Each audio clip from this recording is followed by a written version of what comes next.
भगवते वासुदेवाय। ओम नमो भगवते वासुदेवाय। ओम नमो भगवते वासुदेवाय। नारायणं नमस्कृत्य नरं चैव नरोत्तमं देवीं सरस्वतीं व्यास ततो जयमुदीरयेत्। मूकं करोति वाचालं पङ्गुं लङ्घयते गिरिं यत्कृपातमहं वन्दे परमानन्दमाधव। শ্রীগুরুদিনতারিণে শ্রীচৈতন্য ঈশ্বরম। হরে কৃষ্ণ। আপনাদের সবাইকে স্বাগত জানাচ্ছি আমাদের ভক্তি বৈভব এবং ভাগবত ডিপ্লোমা কোর্সে। আমরা ইতিমধ্যে গত সপ্তাহগুলোতে প্রথম এবং দ্বিতীয় অধ্যায়ের আলোচনা আমরা সমাপ্ত করেছি। প্রথম অধ্যায়টিতে ঋষিরা 6টি প্রশ্ন উত্থাপন করছিলেন এবং তার পরিপ্রেক্ষিতে 4টি প্রশ্নের উত্তর সুত গোস্বামী তিনি দ্বিতীয় অধ্যায়ে প্রদান করেন। আর বাকি দুটি প্রশ্ন হচ্ছে লীলা অবতারদের সম্বন্ধে বর্ণনা করুন এবং ভগবান শ্রীকৃষ্ণ যখন এই জগৎ থেকে প্রত্যাবর্তন করেছিলেন তার ধামে, তখন ধর্ম কার শরণ গ্রহণ করেছিল। এই দুটি হচ্ছে শেষ প্রশ্ন। এই শেষ দুটি প্রশ্ন এই চ্যাপ্টারটিতে, তৃতীয় চ্যাপ্টারটিতে আলোচনা করা হবে বিশেষত। তো লীলা অবতারদের কথা প্রথমে বর্ণিত হবে, কিন্তু লীলা অবতারদের কথা বর্ণনা করার পূর্বে সুত গোস্বামী তিনি আবার পুরুষ অবতারদের কথা বর্ণনা করবেন, কেননা পুরুষ অবতারদের মধ্য দিয়েই, বিশেষ করে গর্ভোদকশায়ী বিষ্ণুর মধ্য দিয়েই সমস্ত লীলা অবতারেরা এই জগতে আসেন। ঠিক যেমনি দেশের প্রধানমন্ত্রী সরাসরি কিসে আসেন না, জেলখানায় আসেন না। তিনি জেলখানায় আসার আগে জেলার যিনি রয়েছেন তার মাধ্যম দিয়ে তিনি কোথায় আসেন, তিনি জেলের মধ্যে আসেন। ঠিক একইভাবে যখন লীলা অবতারগণ এই জগতে আসেন, তখন তারা গর্ভোদকশায়ী বিষ্ণুর মাধ্যম হয়ে এই জগতে আসেন। কারণ এই গর্ভোদকশায়ী বিষ্ণু হচ্ছেন এই আহ জড়জগতের পরমাত্মা, হচ্ছেন তিনি। তাই তার মাধ্যম দিয়ে আসেন। তাই এখানে আমরা 3 প্রকার বিষ্ণুর কথা, বিরাট রূপের কথা আবার আমরা দেখব। তারপরে আমরা লীলা অবতারদের কথা শ্রবণ করব। প্রথম 5টি শ্লোকে পুরুষ অবতার পুরুষ অবতারদের কথা বর্ণনা করা হচ্ছে। সুত উবাচ श्रुत उवाच जगृहे पुरुषं रूपं जगृहे पुरुषं रूपं भगवान् महदादिभिः भगवान् महतादिभिः सम्भूतं षोडशकलं सम्भुतं षोडशकलम् आदौ लोकशिशिक्षया। आदलोक সৃষ্টিক্ষয়া। শিলশুত গোস্বামী বললেন, সৃষ্টির আদিতে পরমেশ্বর ভগবান প্রথমে তার পুরুষ অবতারে বিরাট রূপে নিজেকে প্রকাশ করেন এবং মহত্তত্ত্ব, অহংকার এবং পঞ্চতন্মাত্র আদি জড় সৃষ্টির সমস্ত উপাদানগুলি প্রকাশ করেন। এইভাবে জড় সৃষ্টিকে সৃষ্টি করার জন্য তিনি প্রথমে 16টি তত্ত্ব সৃষ্টি করেন। জগৃহে মানে হচ্ছে গ্রহণ করা। কে গ্রহণ করেছেন? পুরুষ অবতার বা গর্ভোদকশায়ী বিষ্ণু, আহ, না, কারণোদকশায়ী বিষ্ণু। তিনি কি করেছেন? তিনি আহ ভগবান মহৎ আদিবি, বিভিন্ন তত্ত্বসমূহ, মহৎ আদি, মহৎ তত্ত্ব আদি তত্ত্বসমূহ তিনি কি করেছেন? সৃষ্টি করেছেন। আচ্ছা। এবং সম্ভূতম ষোড়শ কলম, 16টি মৌলিক তত্ত্ব সৃষ্টি হয়েছে সেই মহৎ তত্ত্ব আদি, যে সমস্ত বিষয়গুলো রয়েছে, অহংকার, তারপরে আহ yes, মহত্তত্ত্ব, অহংকার, তারপরে 3টি গুণ সৃষ্টি হচ্ছে, তারপরে এই 16টি উপাদান সৃষ্টি হচ্ছে। ধীরে ধীরে সমস্ত কিছু তিনি প্রকাশ করছেন, কেন? লোক শিক্ষায়া, বিশ্ব সৃষ্টি করার মানুষে। এখানে বিভিন্ন সময় বিভিন্ন প্রকার প্রকারভেদ হয়। কখনো বলা হয় 16টি তত্ত্ব, কখনো 8টি তত্ত্ব, কখনো 24টি তত্ত্ব, কখনো 28টি তত্ত্ব। এই প্রশ্নটা জিজ্ঞেস করছিলেন, ভগবান কৃষ্ণকে জিজ্ঞেস করছিলেন কে? উদ্ধব জিজ্ঞেস করছিলেন একাদশ স্কন্ধে গিয়ে। তিনি জিজ্ঞেস করছেন বিভিন্ন সময় বিভিন্ন রকম তত্ত্ব শোনা যায় কেন?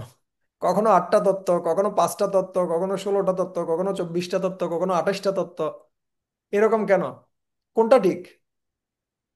ভগবান শ্রীকৃষ্ণ কি বললেন? ভগবান শ্রীকৃষ্ণ বললেন সবগুলো ঠিক। কিভাবে? যেমন একটা তুলা, তুলাকে যখন আপনি টানবেন এটা বড় হবে, আরেকটু টানলে আরো বড় হবে, আরেকটু টানলে আরো বড় হবে। ঠিক একইভাবে এই সমস্ত তত্ত্বগুলোকে আমরা চাইলে কি করতে পারি? একসাথে এক করে দিতে পারি। যেমন মন, বুদ্ধি, অহংকার, তিনটিকে একসাথে আমরা সূক্ষ্মদেহ হিসেবে চিন্তা করতে পারি। তারপরে হচ্ছে 5টা উপাদান, 5টা উপাদানকে একসাথে কি করা যেতে পারে, গণনা করা যেতে পারে, বা আলাদা আলাদা ভাবে গণনা করা যেতে পারে। তাই কয়টি উপাদান এখানে বর্ণনা করা হচ্ছে সেটা মুখ্য বিষয় নয়, কিন্তু মূল বিষয় হচ্ছে ভগবান এগুলো সৃষ্টি করেছেন, সেটা মূল বিষয়। ঠিক আছে। হুম। দেখুন এখানে আহ আমরা যখন কোথায়, ব্রহ্মসংহিতা তো আপনি পাবেন খুব সুন্দরভাবে। ভগবান আহ শ্রীকৃষ্ণের আহ, ভগবান আহ, পুরুষ অবতারদের মধ্যে মহাবিষ্ণুর যে দৃষ্টিপাত, তার মাধ্যমে কি হচ্ছে, এই ব্রহ্মাণ্ডে জীবন সঞ্চারিত হচ্ছে। প্রথমত ভগবান আহ মহাবিষ্ণুর অনন্ত কোটির লোমকূপ থেকে কি হচ্ছে, এই ব্রহ্মাণ্ড সমূহ নির্গত হচ্ছে। এগুলো যে আকারে থাকে সেটাকে বলা হয় প্রধান। সে প্রধানের উপরে যখন কে দৃষ্টিপাত করেন, মহাবিষ্ণু দৃষ্টিপাত করেন, তখন সেটা সেটাতে প্রাণের সঞ্চার হয়। এবং সেখানে দুর্গা দেবী, তিনি তার দৃষ্টিপাতের মাধ্যমে সেখানে প্রবেশ করেন। আচ্ছা। এবং সেখানে তিনি সমস্ত কার্য শুরু করেন। কার্য শুরু করে উপযুক্ত পরিস্থিতি তৈরি করেন। তখন তিনি তার প্রভুকে ডাকেন যে এই জগৎটা তৈরি হয়েছে মোটামুটি, আপনি এসে এখানে অবস্থান করুন। তখন সেখানে গর্ভোদকশায়ী বিষ্ণু প্রবেশ করেন। এবং যখন গর্ভোদকশায়ী বিষ্ণু প্রবেশ করেন তখন সেটা সম্পূর্ণরূপে অন্ধকার একটা কি একটা স্থান। সেই স্থানে তিনি প্রবেশ করে সেখানে তার আহ কি থেকে, তার দেহ নির্গত ঘর্ম থেকে তিনি অর্ধেকটা পূর্ণ করেন। সেই ব্রহ্মাণ্ডের অর্ধেকটা জল দিয়ে পূর্ণ করেন এবং সেখানে তিনি শয়ন করেন। আর সেখান থেকে তিনি কি করেন, তিনি ধীরে ধীরে এই সৃষ্টিকে বিকাশ করেন। তার নাভি কমল থেকে একটা পদ্ম উৎপন্ন হয়। সেই পদ্মের উপরে কে সৃষ্টি হন? ব্রহ্মাজি সৃষ্টি হন। এবং ব্রহ্মাজি ধীরে ধীরে পরবর্তী কার্যক্রম শুরু করেন। এটা বর্ণনা করা হচ্ছে, এটাকে এখানে খুব সুন্দরভাবে আপনারা কোথায় পাবেন, আহ তাৎপর্যের মধ্যে শিলা প্রভুপাদ খুব সুন্দরভাবে বর্ণনা করছেন। জড়সৃষ্টিতে 3টি পুরুষ রয়েছে, যারা কারণোদকশায়ী বিষ্ণু, গর্ভোদকশায়ী বিষ্ণু এবং ক্ষীরোদকশায়ী বিষ্ণু নামে পরিচিত। তাদের সম্বন্ধে আমরা একে একে অবগত হব। কারণোদকশায়ী বিষ্ণু রোমকূপ থেকে অনন্ত কোটি ব্রহ্মাণ্ডে।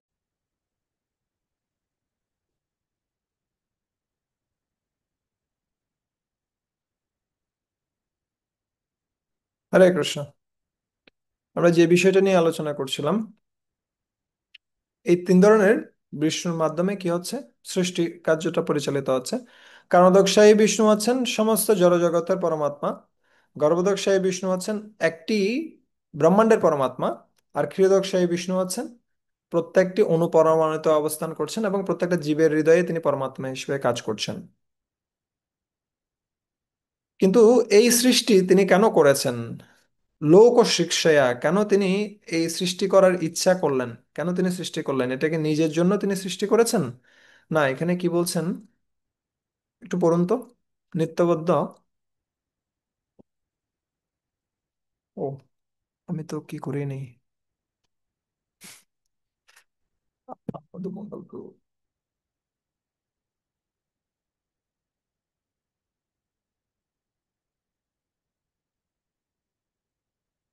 হ্যাঁ, মধুমঙ্গল প্রভু, আনমিউট করুন। হ্যাঁ, হরে কৃষ্ণ। হ্যাঁ হরে প্রভু। কৃষ্ণ bro। নিত্যবদ্ধ জীবদের জন্য পরমেশ্বর ভগবানের পরম ইচ্ছা প্রভাবে এই সৃষ্টি এবং ধ্বংস সাধিত হয়। নিত্যবদ্ধ জীবদের স্বতন্ত্রতা বোধ বা অহংকার রয়েছে, যার ফলে ইন্দ্রিয় সুখ ভোগের প্রতি আসক্ত হয়, যদিও প্রকৃতপক্ষে কোনো কিছু ভোগ করার ক্ষমতা তাদের নেই। ভগবানই হচ্ছে একমাত্র ভোক্তা। ভগবান হচ্ছেন ভোক্তা, কিন্তু যখন জীব ভগবানকে মানতে চায় না, তখন তাদের জন্য এই ব্যবস্থাটা করা হয়। ঠিক যেমনি যে বাচ্চাটা নিজেই রান্না করতে চায়, তার জন্য মা কি করেন? মাকে রান্না করতে দেন তাকে না, তার জন্য একটা খেলনার রান্নাঘর তৈরি করে দেন। এখানে প্লাস্টিকের স্টপ, প্লাস্টিকের বাসন কোসন সবকিছু তৈরি করে দেন। কেন করেন? কারণ ও ডিস্টার্ব করছে মাকে, তার জন্য এই ব্যবস্থা। ঠিক একইভাবে এই জড় সৃষ্টিটা খুব জটিল। আমরা যখন তৃতীয় স্কন্ধে যাব, দ্বিতীয় স্কন্ধে যাব, আমরা দেখব কিভাবে এই জড়জগৎটা সৃষ্টি হচ্ছে। এই জড়জগৎ সৃষ্টির প্রক্রিয়া খুব জটিল। কিন্তু কেন ভগবান এই জটিল প্রক্রিয়াটা সম্পাদন করছেন? শুধুমাত্র যে সমস্ত ব্যক্তিরা তার কথা শুনছে না, তাদের জন্য এই ব্যবস্থা তিনি করছেন। কিন্তু যদি আমরা ভগবানের কথা শুনি, তিনি কিনা করবেন চিন্তা করা যায়? যে শুনছে না তার জন্য এত কিছু করছে, যে শুনবে তার জন্য তিনি কি করবেন? ঠিক একইভাবে আমাদের জীবনেও আমরা যখন অন্যান্য ব্যক্তিদের সাথে কাজ করি, তখন অনেকেই আমাদের কথা শুনে না। আর যখন আমরা আমাদের কথা কেউ শুনে না, তখন আমাদের মনে হয় এই ব্যক্তিকে নিয়ে আর হবে না, ওর সাথে কাটাকাটি, ওর সাথে আর কোনো কথা নেই, ওর সাথে আর কোনো কাজ করবো না, ওকে সমস্ত সুযোগ সুবিধা দেয়া বন্ধ। আমাদের ক্ষেত্রে সে ধরনের হয়, কিন্তু ভগবান দেখুন, ভগবান যারা তার কথা শুনছে না তাদের জন্য এই ব্যবস্থা করছে। আমাদের জীবনেও এমন নয় যে আমাদের কথা সবাই শুনবে। শুধুমাত্র শুধুমাত্র নয়, ভগবান হওয়া সত্ত্বেও ভগবানের কথা শুনছে না জীব। আমি আপনি তো তুচ্ছ ব্যক্তি। আমরা যদি মনে করি অন্য সবাই আমাদের কথা শুনবে, আমাদের কথা অনুসারে সবকিছু চলবে, তাহলে আমরা কিসের মধ্যে আছি? আমরা আসলে মোহের মধ্যে আছি। আমাদের মনে রাখা উচিত, ভগবান হওয়া সত্ত্বেও জীবের স্বাতন্ত্রতায় তিনি কি করতে পারেন না, বাধা সৃষ্টি করতে পারেন না, তাদেরকে বাধ্য করতে পারেন না ভগবানকে ভালোবাসতে। সো আমরা তো ক্ষুদ্র ব্যক্তি। তাই ভগবান কি করছেন? ভগবান এই জগৎটা সৃষ্টি করেছেন নিত্যবদ্ধ জীবদের জন্য। তিনি সেখানে ভোগ করার সুযোগ দিয়েছেন, আবার সেই সাথে তিনি ভক্তিরও সুযোগ দিয়েছেন।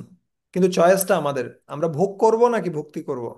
ভোগ এবং ভক্তি দুটারই সুযোগ আছে। আবার সেই সঙ্গে এখানে বলছে কি, আবার সেই সঙ্গে তাদের স্বরূপ সম্বন্ধে অবগত হওয়ার সুযোগ দেওয়া হয়েছে, যেটা হচ্ছে ভক্তি। So, আমরা ভোগ করব নাকি ভক্তি করব, দুটার সুযোগই এখানে দেওয়া হয়েছে, কিন্তু চয়েসটা আমাদের। কিন্তু আমাদের বেশিরভাগ ক্ষেত্রে হয় কি, আমাদের যে বাসনাটা, কোটি কোটি জন্ম ধরে আমরা একই বাসনাটা আমরা টেনে নিয়ে যাচ্ছি। ভগবান থেকে বিচ্ছিন্ন হওয়ার বা স্বতন্ত্র হওয়ার যে বাসনা, সে বাসনা থেকে আমরা কোনো রকমে বের হতে পারছি না। এখানে বিভিন্ন ধরনের আইটেম আপনারা রান্না করেন, এখানে মায়েরা রয়েছেন বা প্রভুরাও খুব ভালো ভালো রান্না করতে পারেন, মধুমঙ্গল প্রভু খুব ভালো রান্না করেন। তো খিচুড়ি রান্না করতে কতক্ষণ লাগবে মধুমঙ্গল প্রভু? খিচুড়ি? খিচুড়ি রান্না করতে হ্যাঁ, প্রেসার কুকারে দিলে সর্বোচ্চ 10 মিনিট। 10 মিনিট শেষ। কেউ যদি রসগোল্লা রান্না করতে যায়?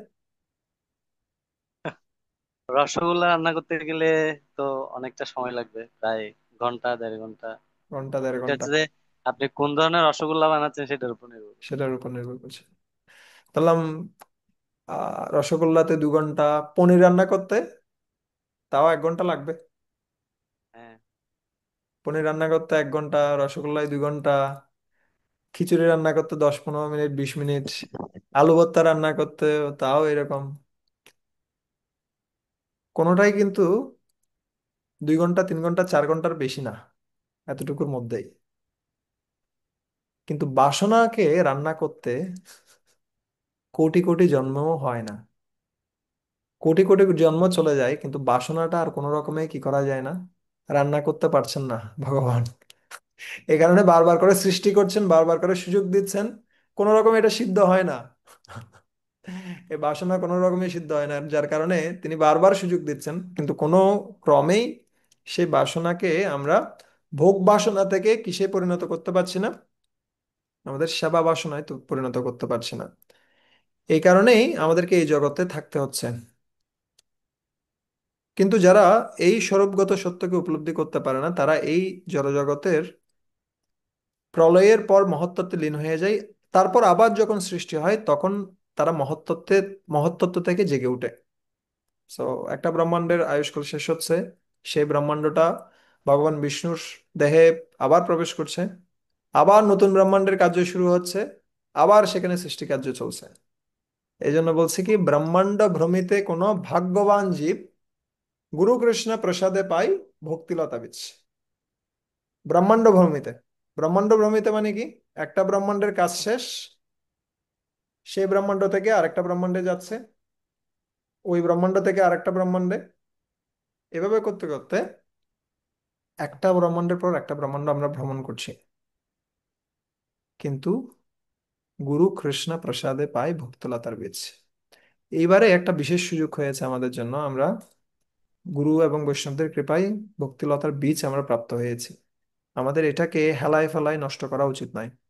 আমাদের আবার এই মহত্তত্ত্ব, এই প্রধান ত্রিগুণ অহংকার সমন্বিত এই যে জগৎ, সেখানে আবার কি করা উচিত নয়, ফেঁসে যাওয়া উচিত নয়। আমাদের চেষ্টা করা উচিত এখান থেকে উত্তীর্ণ হওয়ার।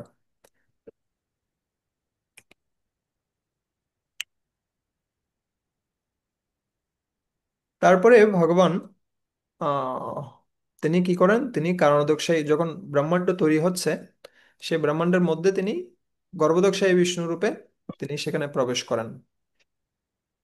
অনুবাদটা পড়ুন তো। পুরুষ অবতারের এক অংশ গর্ভ গর্ভোদকে শয়ন করে যোগনিদ্রা বিস্তার করেন। তার নাভি থেকে একটি পদ্ম বিকশিত হয় এবং সেই পদ্ম থেকে আহ প্রজাপতিদের প্রতি ব্রহ্মা জন্মগ্রহণ করেন। হ্যাঁ, প্রজাপতিদের প্রতি ব্রহ্মা জন্মগ্রহণ করেন। আমরা ইতিমধ্যে এগুলো বর্ণনা করেছি কিভাবে ঘটনাগুলো ঘটছে।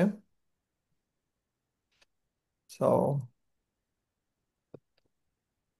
একস্তু মহতো সৃষ্টম দ্বিতীয়ম তু অণ্ড সমস্থিতম তৃতীয়ম সর্বভূতাস্তম তানি জান্তা বিমুচ্যতে। এটা শততন্ত্রের একটা শ্লোক, এখানে বর্ণনা করা আছে। বিষ্ণুস্তু ত্রিণি রূপাণি, মহাবিষ্ণু বা ভগবান তিনি তিন প্রকার বিষ্ণু রূপে আবির্ভূত হন। একস্তু মহতো সৃষ্টম, প্রথম মহাবিষ্ণু বা কারণোদকশায়ী বিষ্ণু তিনি কি করেন, মহত্তত্ত্ব সৃষ্টি করেন। একস্তু মহতো সৃষ্টম। দ্বিতীয়ম তু অণ্ড সমস্থিতম, দ্বিতীয় গর্ভোদকশায়ী বিষ্ণু তিনি অণ্ড বা ব্রহ্মাণ্ডে প্রবেশ করেন। তারপর কি করেন, তৃতীয়ম সর্বভূতাস্তম, তৃতীয় ক্ষীরোদকশায়ী বিষ্ণু প্রত্যেকটা অণু পরমাণুতে সজীব এবং নির্জীব সমস্ত জড়বস্তুর মধ্যে তিনি প্রবেশ করেন এবং সেগুলোকে সচল করেন। তানি জান্তা বিমুচ্যতে, যিনি তাদের সম্বন্ধে জানেন, যিনি এই রূপগুলো সম্বন্ধে অবগত, তিনি কি হতে পারেন, তিনি এই জন্মমৃত্যু জরা ব্যাধি সমন্বিত জড় জগতের বন্ধন থেকে মুক্ত হন, বিমুচ্যতে মুক্ত হন। ঠিক যেমনি ভগবান কৃষ্ণ ভগবদ গীতায় বলছেন না, জন্ম কর্ম চমে দিব্যম এবং ইয়ো ব্যক্তি তত্ত্বতঃ ত্যক্তা দেহা ত্যক্তা দেহম পুনর্জন্ম নয়তি মামেতি সর্জনা। যদি কেউ ভগবানের জন্ম সম্বন্ধে জানে, তাহলে জন্ম থেকে মুক্ত হবে। যদি কেউ কর্ম সম্বন্ধে জানে ভগবানের, তাহলে কর্ম থেকে মুক্ত হয়ে যাবে। তো এভাবে সে জড়জগতের বন্ধন থেকে মুক্ত হয়ে ভগবানের ধামে প্রবেশ করতে পারে শুধুমাত্র ভগবান সম্বন্ধে জানার মাধ্যমে। আচ্ছা, এভাবে ওকে। হ্যাঁ, কেন এই সমুদ্রটার নাম কারণ সমুদ্র হলো, এর বর্ণনা করা আছে, কারণ ব্যতীত কোনো কিছুই কার্যকরী হয় না। তাই এই সমুদ্রটির নাম কারণ সমুদ্র দেওয়া হয়েছে, কারণ এই কারণ সমুদ্র থেকে সমস্ত ব্রহ্মাণ্ড উদ্ভূত হয়েছে। কারণ, সবকিছুরই কারণ রয়েছে। আর এটা হচ্ছে কি কারণ সমুদ্র, যেখান থেকে সমস্ত বিশ্ব ব্রহ্মাণ্ডগুলো সৃষ্টি হচ্ছে। কিন্তু কেউ যদি মনে করে যে প্রকৃতি এগুলো সৃষ্টি করছে নিজে নিজে, তাহলে তার পরিস্থিতি কেমন, তার পরিস্থিতি হচ্ছে অজগলস্থনের মতো। অজগলস্থন কি, আমরা একটা ছবি দেখাই তাহলে এটা ক্লিয়ার হবে। এখানে কি আমরা এনেছি ছবিটা? Have I brought it here? No. আচ্ছা, এটা এখানে নয়, এখানে আছে। হরে কৃষ্ণ।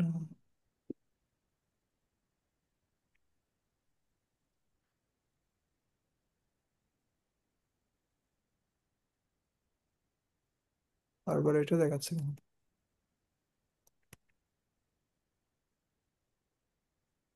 হরে কৃষ্ণ।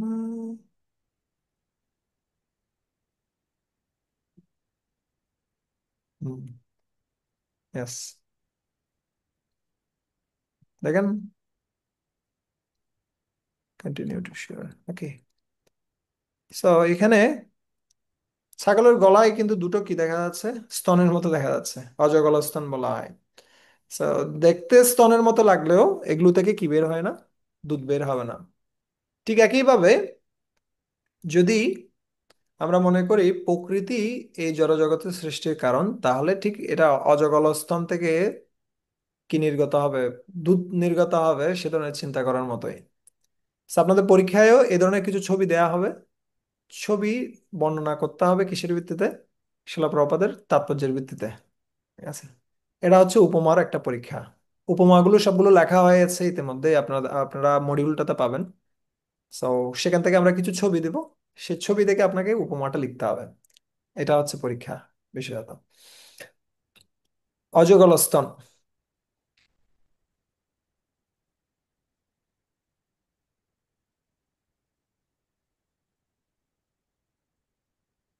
Yes.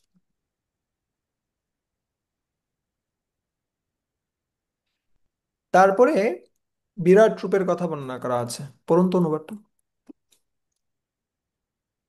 সমগ্র বিশ্বব্রহ্মাণ্ড পুরুষের বিরাট শরীরে অবস্থিত, কিন্তু তার সৃষ্ট এই জড় উপাদানের সঙ্গে তার কোনো সম্বন্ধই নেই। তার শরীর পরম উৎকর্ষ সহকারে পরা প্রকৃতিতে অবস্থিত। So, বিরাট রূপটা কি? বিরাট রূপটা হচ্ছে, এখানে প্রপাত তাৎপর্যের মধ্যেও লিখছেন খুব সুন্দরভাবে, পরমেশ্বর ভগবানের বিরাট রূপ অথবা বিশ্বরূপের ধারণা নির্দিষ্ট হয়েছে বিশেষ করে কনিষ্ঠ অধিকারীদের জন্য, যাদের পক্ষে ভগবানের দিব্য স্বরূপ হৃদয়ঙ্গম করা অত্যন্ত কঠিন। তারা মনে করে যে রূপ মানে হচ্ছে প্রাকৃত জগতের কোনো বস্তু।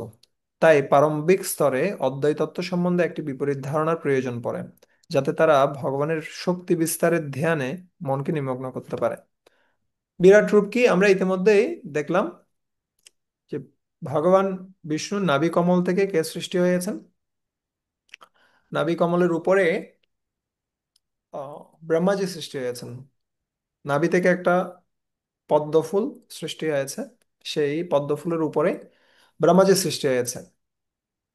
ব্রহ্মাজির যখন সৃষ্টি করেছেন ভগবান বিষ্ণু, তখন তার কার প্রয়োজন হয়নি? লক্ষ্মী দেবীর প্রয়োজন হয়নি।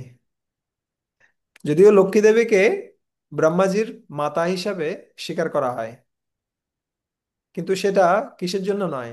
মা হয় যিনি, সাধারণত মা কি করেন, গর্ভে ধারণ করেন, কিন্তু লক্ষ্মী দেবী গর্ভে ধারণ করেননি, এই জন্য তিনি মা নন। তিনি কিসের জন্য মা? কারণ তার পিতার স্ত্রী হচ্ছেন লক্ষ্মী দেবী, সেই কারণে তিনি হচ্ছেন মা।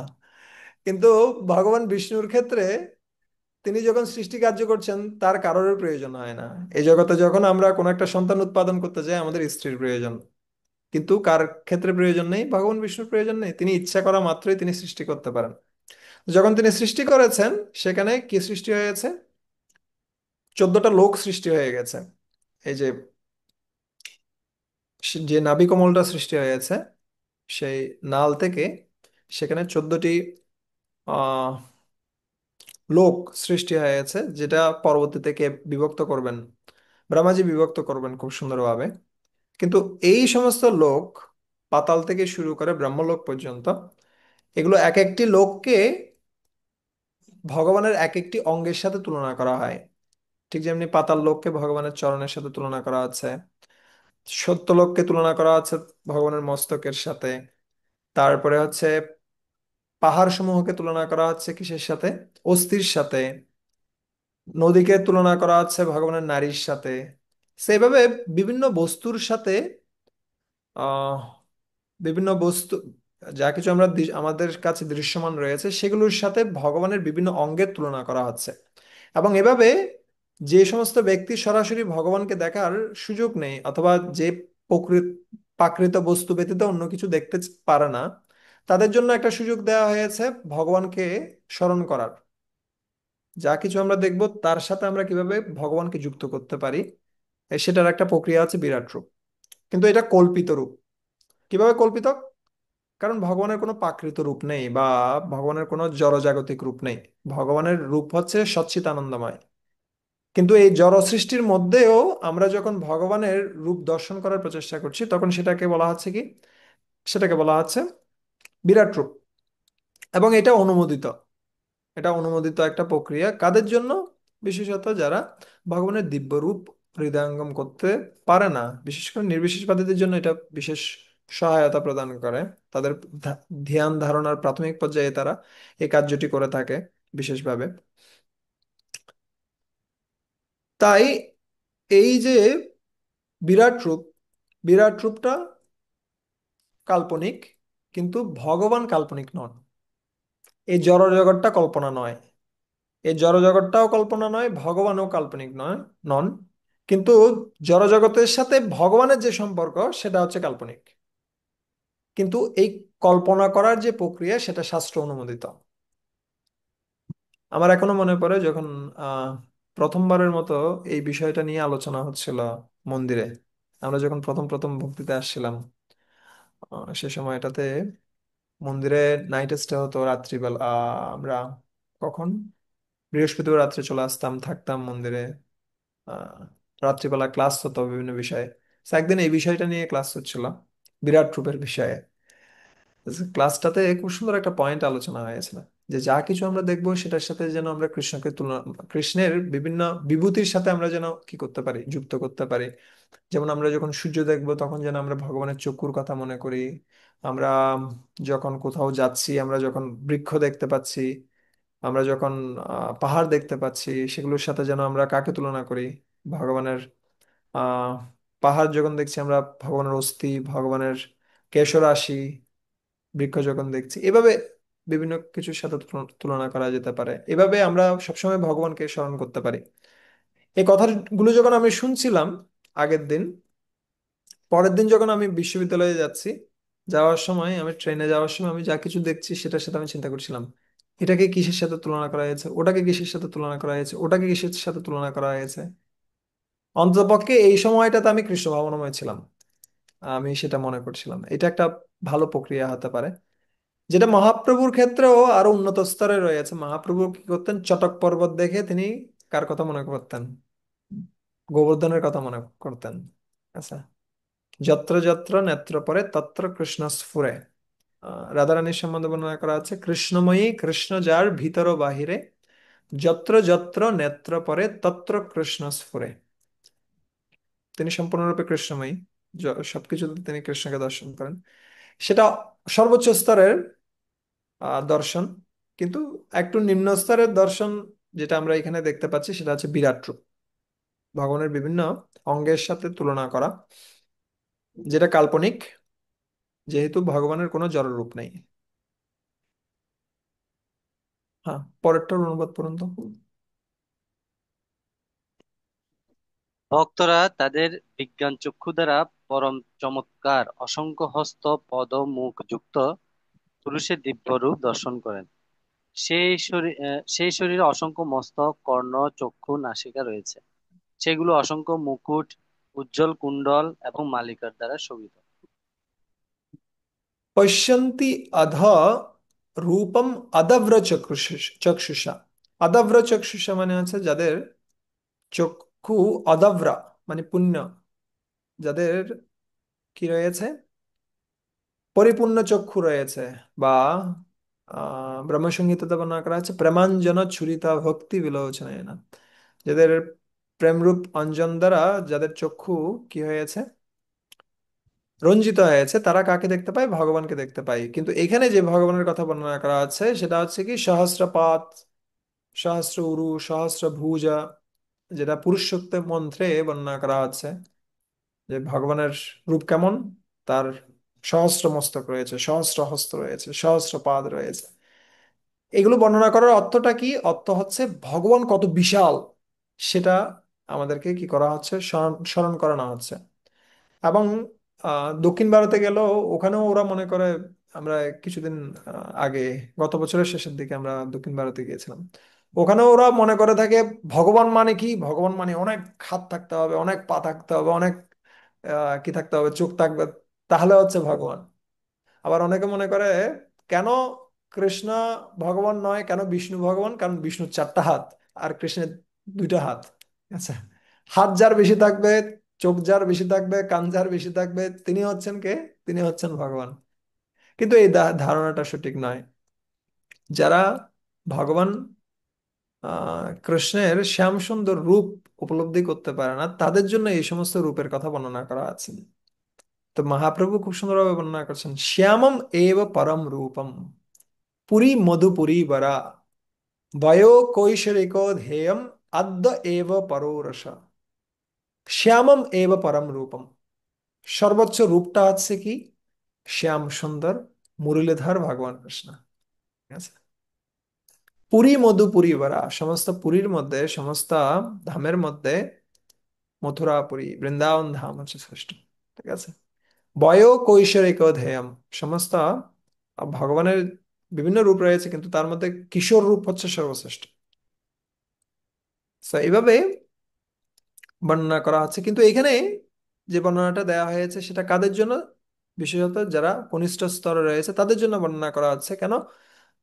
এর মাধ্যমে তারা ভগবানের যে ঐশ্বর্য সেটা সম্বন্ধে অবগত হবে, এবং তারা উপলব্ধি করতে পারবে যে আসলে কি রয়েছে, ভগবানের বিরাট রূপ হচ্ছেন সর্বশ্রেষ্ঠ। ঠিক যেমনটা ভগবদ গীতায়ও ভগবান কৃষ্ণ কি দেখিয়েছেন, আমরা দেখতে পাই বিরাট রূপ দর্শন করিয়েছেন অর্জুনকে। কিন্তু সেটার উদ্দেশ্য কি ছিল? কি পরবর্তীতে কেউ যেন দাবি করতে না পারে আমি হচ্ছে ভগবান। আচ্ছা, ভগবান হতে হলে এই রূপটা দেখাতে হবে, কিন্তু আসলে এই রূপটা তার আদি রূপ নয়। তার আদি রূপ হচ্ছে কি? শ্যামম এব পরম রূপম, শ্যাম সুন্দর মুরলীধর কৃষ্ণ। আচ্ছা, অদাব্র চক্ষুষা সম্বন্ধে এখানে বর্ণনা করছেন যে ভগবত ভক্তি অনুশীলনের ফলে কি হয়, সমস্ত ইন্দ্রিয়গুলো শুদ্ধ হয়, এবং তখন ভগবান কি হন? প্রকাশিত হন।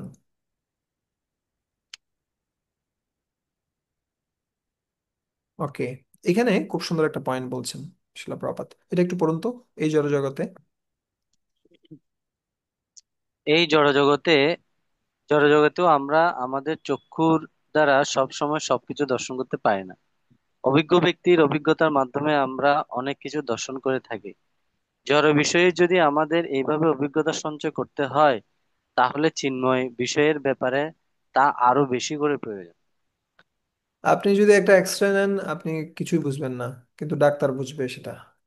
আপনি যদি শেয়ার বাজারে যান, মানুষ দেখে আছে, কি দেখছে আপনি কিছুই বুঝবেন না, কিন্তু যারা এক্সপার্ট ব্যক্তি রয়েছে, দক্ষ ব্যক্তি, তারা দেখে বুঝতে পায়।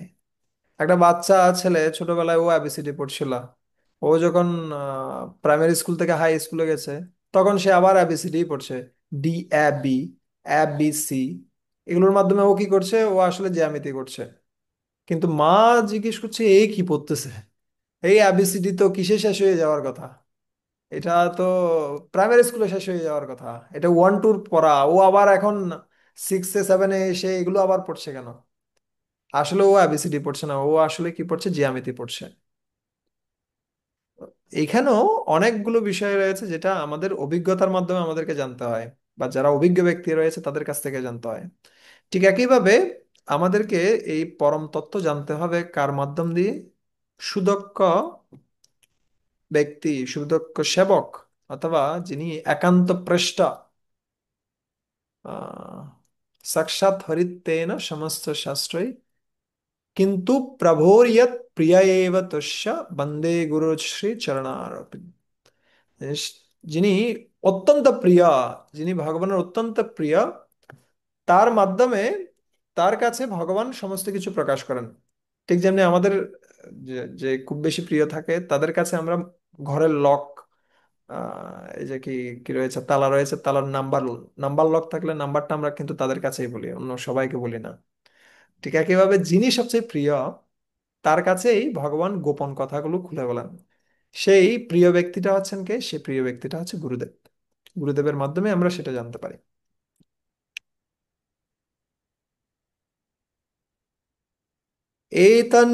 एतन्ननावताराणम् एतद् नानावताराणम् निधानं बीजमव्ययम् निदानं बीजमव्ययम् यशांशांशे अंशेन सृज्यन्ते यस्यांशांशेन सृज्यन्ते देवतिर्यं नरादयः। देवतिर्यं नरादयः। এই রূপ দ্বিতীয় পুরুষ অবতার, ব্রহ্মাণ্ডে প্রকাশিত অসংখ্য অবতারদের উৎস এবং অবিনশ্বর বীজ। এই রূপের অংশ এবং কলা থেকে দেবতা, মানুষ, মনুষ্য আদি বিভিন্ন জীবের সৃষ্টি হয়েছে।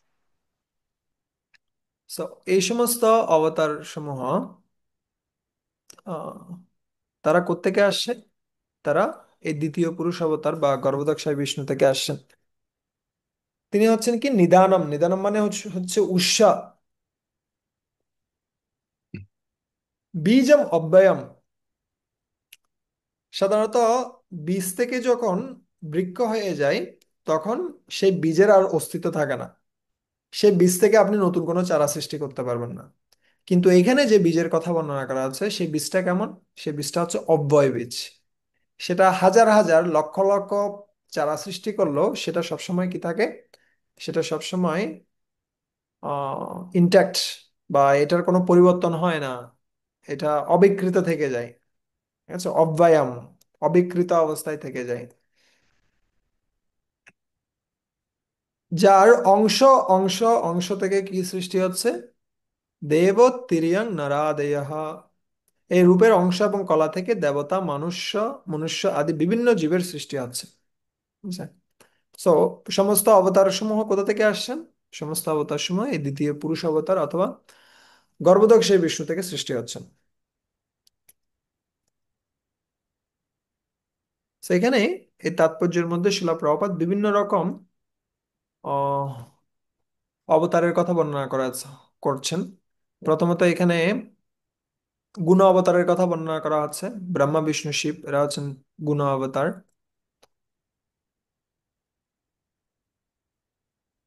তারপরে কে শিব তত্ত্ব সম্বন্ধে বর্ণনা করা আছে। শিব তত্ত্ব হচ্ছে কি দুধ এবং দইয়ের মধ্যে পার্থক্যের মতোই। দুধ, দই দুধ ছাড়া আর কিছুই নয়, তবুও তা দুধ নয়। আহ কে থেকে? ভগবান বিষ্ণু থেকে কে সৃষ্টি হচ্ছেন? শিব সৃষ্টি হচ্ছেন। কিন্তু এটা কখনো মনে করা যাবে না শিব থেকে বিষ্ণু সৃষ্টি হতে পারেন। যে ঠিক যেমনি দুধ থেকে কি সৃষ্টি হতে পারে? দই সৃষ্টি হতে পারে, কিন্তু দই থেকে আপনি দুধ বানাতে পারবেন না। দুধ থেকে দই বানানো যাবে, দই থেকে দুধ বানানো যাবে না। কিন্তু এই এই যে উপমাটা দেওয়া হয়েছে, সেটারও একটা কি রয়েছে, একটা সীমাবদ্ধতা রয়েছে। কেননা যখন দুধ দইয়ে পরিণত হয়, তখন আর দুধের অস্তিত্ব থাকে না। দুধ সম্পূর্ণরূপে দইয়ে পরিণত হয়। কিন্তু ভগবান বিষ্ণু থেকে যখন শিবের সৃষ্টি হয়, তখনও বিষ্ণু তার নিজস্ব অবস্থানে অবিকৃত অবস্থায় কি থাকেন? স্থির থাকেন। এই জন্য বলা হচ্ছে অব্যয়ম। তিনি অব্যয়। তার থেকে যদিও অনন্ত কোটি ব্রহ্মাণ্ড সৃষ্টি হচ্ছেন এবং অনন্ত কোটি অবতারগণের সৃষ্টি হচ্ছে, তথাপি তিনি অব্যয়। তার অবস্থানে তিনি সবসময় স্থির থাকেন। তার পরবর্তীতে মন্বন্তর অবতারের কথা বর্ণনা করা আছে। 14 জন মনু আবির্ভূত হন। 14 জন মনু শাসন করেন ব্রহ্মার একদিনে। এবং 14 জন মনুর অবতারণ কালে সেখানে অনেকগুলো অবতার উপস্থিত হন। যেমন এখানে উদাহরণগুলো দেওয়া হয়েছে। স্বয়ম্ভব মন্বন্তরে যজ্ঞ, সরোচিষা মন্বন্তরে সেখানে বিভু, উত্তম মনুরূপে সত্যসেন, তামস মনুরূপে হরি। এভাবে আহ বিভিন্ন অবতার সমূহের কথা বর্ণনা করা হয়েছে। তারপরে রয়েছে যুগ অবতার। যুগ অবতার কি? প্রত্যেকটা যুগে যুগে যিনি অবতীর্ণ হয়ে সেই যুগের যে ধর্ম, সেটা তিনি কি করেন? প্রবর্তন করেন। ঠিক যেমনি আহ শুক্ল রক্তস তথা পীত ইদানিম কৃষ্ণতম গতঃ। যখন নন্দ মহারাজ নন্দ ভবনে যখন শ্রীকৃষ্ণের নামকরণ হচ্ছিল, সে সময়টাতে গর্গমুনি তিনি বলছিলেন এই বাচ্চাটি পূর্বে কি কি রঙের ছিলেন? শুক্ল, শ্বেত রঙের। শুক্ল রক্তস, রক্তবর্ণের।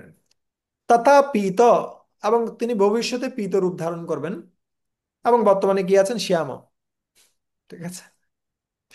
শুক্ল রক্তস তথা পীত ইদানিম, এখন কোন রূপে রয়েছেন? শ্যাম রূপে। ইদানিম কৃষ্ণতম গতহা। এখন শ্যাম রূপে রয়েছেন। পূর্বে এই দুটো রূপে ছিলেন এবং ভবিষ্যতে তিনি পীত রূপ ধারণ করবেন। সেই পীত রূপ হচ্ছেন কে? সে পীত রূপ হচ্ছেন শ্রী চৈতন্য মহাপ্রভু। সুবর্ণ বর্ণ হেমাঙ্গ বরাঙ্গ চন্দনাঙ্গ দীপ সন্ন্যাসু কৃৎসম শান্ত নিষ্ঠ শান্তি পরায়ণ। তিনি হচ্ছেন শ্রী চৈতন্য মহাপ্রভু। এবং তার পরবর্তীতে শক্তাবেশ অবতারের কথা বর্ণনা করা আছে। শক্তাবেশ অবতার কারা? যাদের শক্তি একটা নির্দিষ্ট কিসের মধ্যে, একটা নির্দিষ্ট সীমার মধ্যে সীমাবদ্ধ। এবং শক্তাবেশ অবতারেরা সাধারণত জীব, তারা কি নন? ভগবান নন। কিন্তু তাদেরকে একটা বিশেষ শক্তি প্রদান করা হয়েছে একটা বিশেষ কার্য সম্পাদন করার জন্য। যেমন এখানে কয়েকটা উদাহরণ দেওয়া হয়েছে। যেমন চতুর্শন, তারা হচ্ছে ভগবানের জ্ঞান শক্তির আবেশ। নারদ ভগবানের ভক্তি শক্তির আবেশ। পৃথু মহারাজ হচ্ছে রাজ্য পালন, প্রজা পালন শক্তির আবেশ।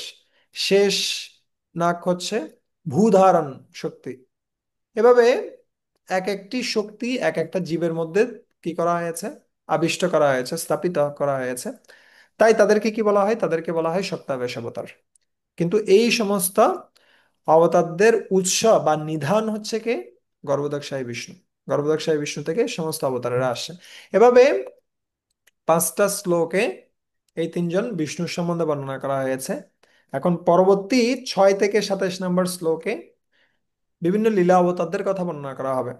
কিন্তু এখানে লীলা অবতারদের কথা বর্ণনা করতে গিয়ে, যদিও প্রশ্নটা ছিল লীলা অবতার, এখানে বিভিন্ন প্রকার অবতারের কথা বর্ণনা হবে। সব ধরনের অবতারকেই আহ সত্যাবেশ অবতার, লীলা অবতার, যুগ অবতার, বিভিন্ন রকম অবতার সুত গোস্বামী বর্ণনা করবেন। কিন্তু এই বর্ণনাটা কোনো ক্রমিক অনুসারে হয়নি। যেটা সুত গোস্বামীর মনে পড়ছে সেটাই তিনি বলেছেন। ঠিক আছে? কিন্তু এখানে মনে করা উচিত নয় এই অবতারটা আগে এই অবতারটা পরে, সেরকম নয়। আমরা জাস্ট অনুবাদগুলো পড়ে যাব এখানকার। না, এখানে খুব একটা বিশেষ কিছু নেই। যে ইম্পর্টেন্ট পয়েন্টগুলো আসবে সেগুলো আমরা আলোচনা করব। কিন্তু শেষের অংশে গিয়ে খুব গুরুত্বপূর্ণ বিষয় রয়েছে, তবে এখান থেকে আমরা অনেক কিছু শিখবো, অনেক সুন্দর সুন্দর শিক্ষা আমরা গ্রহণ করব। অনুবাদটা পড়ুন তো। সৃষ্টির আদিতে প্রথমে ব্রহ্মার 4জন অবিবাহিত পুত্র চতুষ্ষণ বা কুমারেরা ছিলেন, যারা ব্রহ্মচর্য অবলম্বন করে পরম সত্যকে উপলব্ধি করার জন্য কঠোর তপস্যা করেছিলেন। কঠোর তপস্যা করেছিলেন। সো প্রথমে ব্রহ্মাজি তার মন থেকে এই 4 পুত্রকে তিনি সৃষ্টি করেন। তাদেরকে প্রজা পালন করতে, প্রজা সৃষ্টি করার আদেশ দেন, কিন্তু তারা সেই আদেশ লঙ্ঘন করেন। তারা বলেন কি, আমরা ব্রহ্মচারী থাকবো, আমরা কি করব না, আমরা বিবাহ করব না।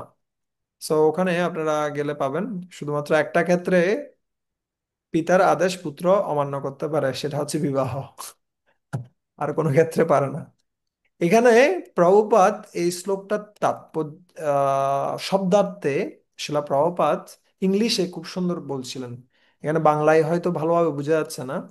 ইংলিশে খুব সুন্দরভাবে এটার আহ, তিনি ব্যাখ্যা দিয়েছিলেন। ব্রহ্মচর্য মানে কি, খুব সুন্দর একটা শব্দ লিখেছেন তিনি। আমার খুব ভালো লেগেছে। ওই জন্য আমি আপনাদের, এখানে অনেকজন ব্রহ্মচারীরা আছে ওই জন্য তাদের জন্যই বলা।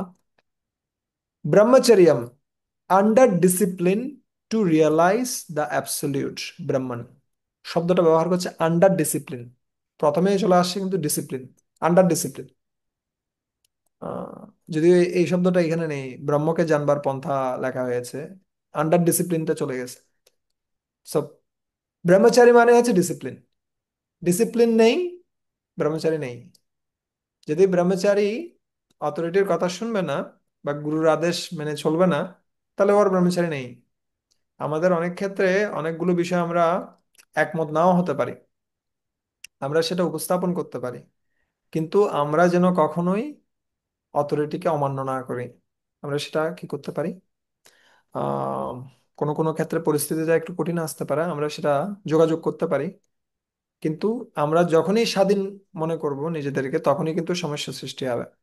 সবসময় আমাদের কিসের মধ্যে থাকা উচিত? যারা ব্রহ্মচারী রয়েছে, ব্রহ্মচারী মানে হচ্ছে ডিসিপ্লিন। ডিসিপ্লিন নেই, ব্রহ্মচারীও নেই। ঠিক আছে? তো এটা একটা গুরুত্বপূর্ণ বিষয়। এখানেও প্রপাত তাৎপর্যের মধ্যে লিখছেন যে ব্রাহ্মণের যে গুণাবলী, ব্রাহ্মণের অন্যতম একটা গুণাবলী হচ্ছে কিন্তু ব্রহ্মচর্য। সে গৃহস্থ হোক, সে ব্রহ্মচারী হোক, সন্ন্যাসী হোক, ব্রাহ্মণের ক্ষেত্রে একটা গুরুত্বপূর্ণ কোয়ালিটি হচ্ছে ব্রহ্মচর্য। তিনি যতটুকু প্রয়োজন সন্তান উৎপাদনের প্রয়োজন ব্যতীত অনর্থক কিসে লিপ্ত হবেন না। তিনি অনর্থক বিপরীত সঙ্গে লিপ্ত হবেন না। এটা হচ্ছে ব্রাহ্মণের একটা বিশেষ গুণাবলী। এই জন্য এইখানে ব্রহ্মচর্যের কথা আসতে গিয়ে এখানে ব্রাহ্মণের গুণাবলীর কথাও বর্ণনা করছেন। কেন? তার মাধ্যমে ব্রহ্ম উপলব্ধি করা যায়, আর ব্রহ্ম উপলব্ধি হলেই তাকে ব্রাহ্মণ বলা যায়। না হলে তাকে ব্রাহ্মণ বলা যায় না। শুধুমাত্র পৈতা ধারণ করলে ব্রাহ্মণ হবে না। আচ্ছা, তার পরবর্তী অবতার সম্বন্ধে বর্ণনা হচ্ছে, সেটা হচ্ছে কি বরাহ। পড়ুন তো। এই পৃথিবী যখন রসাতলে পতিত হয়েছিল, তখন এই বিশ্বের মঙ্গলের জন্য পৃথিবীকে উদ্ধার করতে ইচ্ছুক হয়ে সমস্ত যজ্ঞের পরম ভোক্তা যজ্ঞেশ্বর বিষ্ণু দ্বিতীয় অবতারে বরাহ রূপ ধারণ করেন। বরাহ রূপ ধারণ করেছিলেন। যজ্ঞেশ তিনি, তিনি সমস্ত যজ্ঞের অধিপতি, সবাই যজ্ঞে তারও আরাধনা করে। কিন্তু তিনি কি রূপ ধারণ করেছেন? শৌকরম, শূকরের রূপ ধারণ করেছেন। কিসের জন্য? যখন এই ধরনী, যখন কোথায় অধঃপতিত হয়, যখন এই কারণ সমুদ্রে, নট কারণ সমুদ্র, এটা হচ্ছে কি গর্ভোদক সমুদ্রে যখন সেটা পতিত হয়, তখন সেখান থেকে উত্তোলন করার জন্য আহ ভগবান কি রূপ ধারণ করেছেন? যদিও তিনি যজ্ঞেশ, যাকে যজ্ঞে আরাধনা করা হয়, তিনি কিসের রূপ ধারণ করেছেন? তিনি শূকরের রূপ ধারণ করেছেন। So, আমাদের ক্ষেত্রেও আমরাও হয়তো অনেক কি হতে পারি, অনেক জ্ঞানী গুণী সম্মানিত ব্যক্তি হতে পারি, কিন্তু আমাদেরও প্রস্তুত থাকা উচিত যে কোনো সময়ে যে কোনো সেবা করার জন্য, যেটা প্রয়োজন। এমন নয় যে না, আমি তো খুব উচ্চ স্তরের ব্যক্তি, তাই ঝাড়ু দেয়া মোছা দেয়া এটা আমার পক্ষে হবে না, এটা অন্য কাউকে দিয়ে করাতে হবে। বা পাত্র মার্জন, এটা না, আমি মাইক নিয়ে বলতে পারি, এটা আমার ভালো লাগে, ওটা আমার দিয়ে হবে না। না, ও ধরনের যেন না হয়। পরিবারের ক্ষেত্রেও যেন স্বামী স্ত্রীর মধ্যে একটা খুব ভালো কি থাকে, আন্ডারস্ট্যান্ডিং থাকে। এমন নয় যে যখন স্ত্রী যখন অসুস্থ হয়ে পড়েছে, তখন স্বামীকে যখন বলা হলো তুমি একটু রান্না করো, না, এটা আমার কাজ না, এটা তোমার কাজ, তুমি করো। আর স্ত্রী, স্বামী হয়তো কি দেয়, পূজা দেয়। এখন ওর হয়তো অসুস্থতা, স্ত্রীকে বলছেন তুমি একটু পূজা দাও, না, এটা আমার কাজ না, আমার কাজ রান্না করে দেয়া, তুমি ভোগ লাগানোর কাজ, লাগালে লাগাও, না লাগালে নেই। So, এই ধরনের যেন না হয়। আমাদের প্রত্যেকটা পরিস্থিতিতে প্রস্তুত থাকতে হবে ভগবানের সেবার জন্য। যা প্রয়োজন তা করতে আমি প্রস্তুত। সেটা জোতা সেলাই থেকে চণ্ডীপাঠ। কিন্তু এই নয় যে, তার অর্থ এইও নয় যে আমাদের কোনো নির্দিষ্ট কোনো চয়েস থাকবে না। তাও নয়, আমাদের কিছু কিছু সেবা থাকবে যেটা আমরা করতে ভালোবাসি। আবার কিছু কিছু সেবা থাকবে যেগুলো আমরা করতে অতটা ভালোবাসি না, কিন্তু সেটা প্রয়োজন। আবার কিছু কিছু সেবা থাকবে যে সেবার ফলে আমাদের শরণাগতি বর্ধিত হয়। আচ্ছা, যেমন বুক ডিস্ট্রিবিউশন। এখন গ্রন্থ বিতরণ চলছে, গ্রন্থ বিতরণে যখন আপনি বের হবেন তখন আপনি বুঝতে পারবেন যে আসলে শরণাগতি কি জিনিস। একটা গ্রন্থ দিতে কত মানুষের কাছে যেতে হয়, কতবার প্রার্থনা করতে হয়। হ্যাঁ, এটা হচ্ছে একটা গুরুত্বপূর্ণ বিষয়, আমরা এখান থেকে এটা শিখতে পারি। আচ্ছা, ওকে। হ্যাঁ, পরবর্তী অনুবাদটা পড়ুন তো। নারদ মুনি।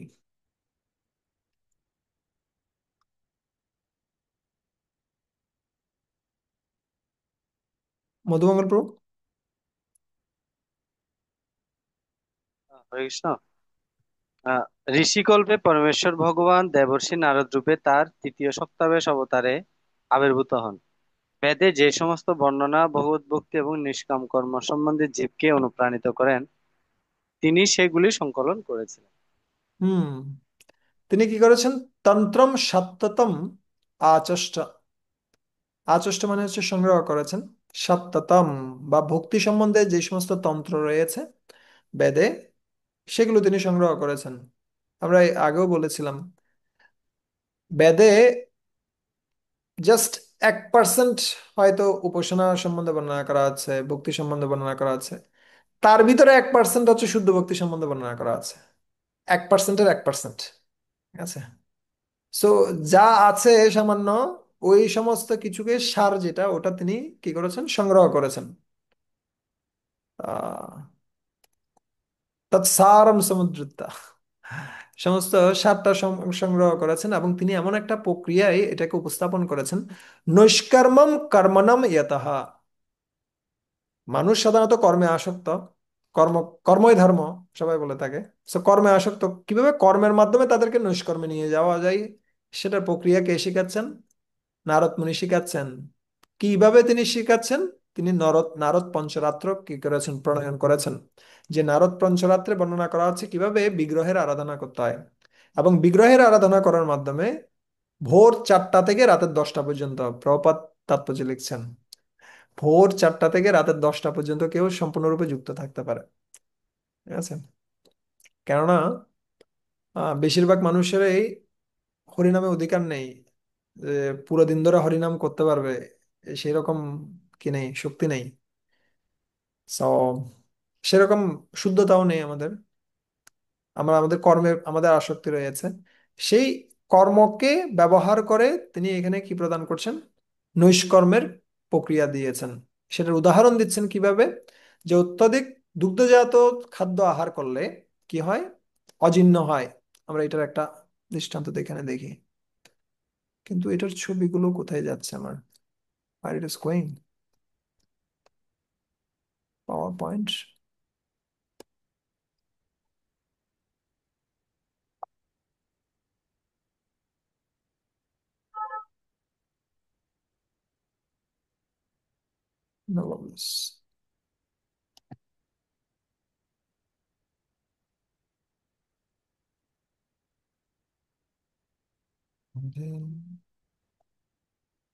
ওকে, কোথায় আমি?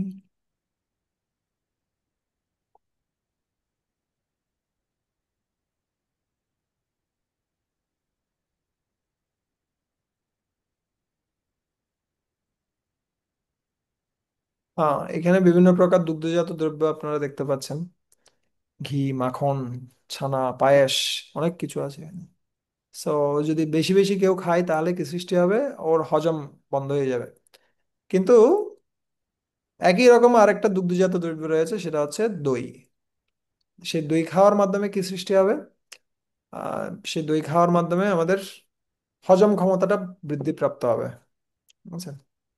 So, ঠিক একইভাবে এখানে প্রভুপাদ যে দৃষ্টান্তটা দিচ্ছেন, যে একই রকম ভাবে আহ নারদ মুনি এখানে কি প্রদান করছেন, একটা সুযোগ আমাদেরকে প্রদান করছেন, যে কর্ম করার মাধ্যমেও আমরা কিভাবে নৈষ্কর্মে যেতে পারি। সেটা হচ্ছে বিগ্রহ আরাধনা। কিন্তু সেখানে একটা গুরুত্বপূর্ণ উপাদান হচ্ছে কি, সুদক্ষ চিকিৎসকের তত্ত্বাবধান। সেই সুদক্ষ চিকিৎসক হচ্ছেন কি, গুরুদেব। বা এখানে আমাদের জন্য নারদ মুনি এই ব্যবস্থাটা করে দিয়েছেন। আচ্ছা। পরবর্তী অবতার হচ্ছেন নরনারায়ণ ঋষি। হ্যাঁ, হ্যাঁ, পড়ুন তো অনুবাদটা। চতুর্থ অবতারে ভগবান ধর্মরাজের পত্নীর গর্ভে নর এবং নারায়ণ নামক যমজ পুত্র রূপে আবির্ভূত হয়েছিলেন। তারা ইন্দ্রিয় সংযমের আদর্শ প্রদর্শন করার জন্য কঠোর তপস্যা করেছে। একবার যখন নারদ মুনি তিনি যখন বৈকুণ্ঠে গমন করেন, সেখানে তিনি দেখতে পান ভগবান বিষ্ণু তিনি শুয়ে রয়েছেন, আর লক্ষ্মী দেবী পা ম্যাসাজ করছেন। আর তখন তিনি ভগবান বিষ্ণুকে বললেন, আপনার থেকে মানুষ কি শিখবে? আপনি শুয়ে রয়েছেন, আর স্ত্রী আপনার পাদসং বাহন করছেন। আর এই সমস্ত কিছু দেখে মানুষ কি আর কখনো তপস্যা করবে? আপনার থেকে মানুষ শিখবে কি? তখন বিষ্ণু বলছেন, হ্যাঁ, তাহলে তো আমার তপস্যা করা প্রয়োজন। সাথে সাথে তিনি ওখান থেকে উঠে কোথায় চলে আসলেন? বদ্রিকা আশ্রমে চলে আসলেন। সেখানে এসে কঠোর তপস্যা করতে শুরু করেছেন। সেই রূপটা হচ্ছে কি, এই নরনারায়ণ রূপ।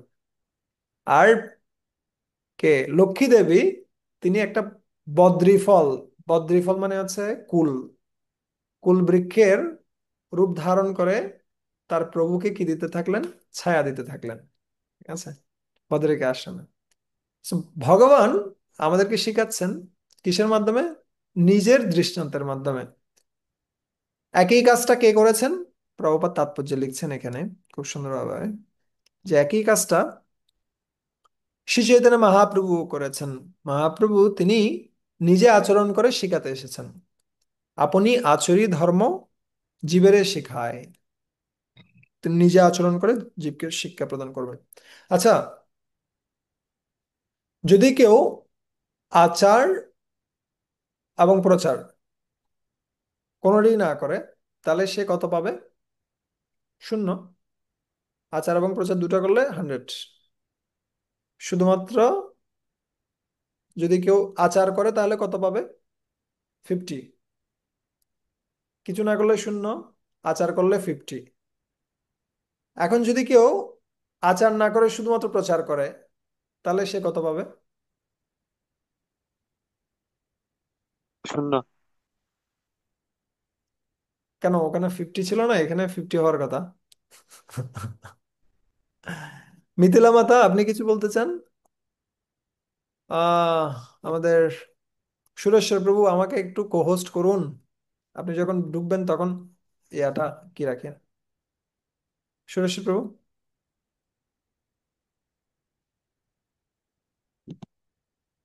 আচ্ছা, এটা আসলে শূন্য নয়। এটা হচ্ছে -50। কেন? কেউ যদি আচার না করে প্রচার করবে, তাহলে এটা উল্টো প্রচার হবে। আচ্ছা, মানুষ বলবে তুমি নিজে প্রচার, নিজে আচার করো না, মানুষকে শিখাতে আসো, এগুলো ভক্তি? নিজের ঘরে ঠিক নেই, বাইরে গিয়ে শিখাচ্ছ। মানুষ আগে কি দেখে?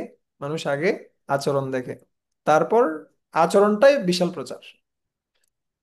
আহ এই জন্য কে বলতেন, শিলা প্রপাতের একজন শিষ্য বলতেন যে সব সময় প্রচার করো, কিছু কিছু সময় বলো। তার মানে কি? আমাদের প্রধান আচরণটাই শ্রেণী একটা মানুষ। প্রচার। আচ্ছা, আমাদের আচরণ হচ্ছে সর্বশ্রেষ্ঠ প্রচার। অ্যাকশন স্পিক্স লাউডার দেন ওয়ার্ডস। আমাদের আচরণ কিসের থেকেও, আমাদের কথার থেকেও বেশি শক্তিশালী। সুরেশ্বর প্রভুকে কেউ মেসেজ পাঠাতে পারেন, উনি আছেন কিনা আমি জানি না। এখানে আমাকে একটু কোহোস্ট করলে ভালো। Don't know. ও, I can reclaim, reclaim host. Okay, হয়ে গেছে। ঠিক আছে।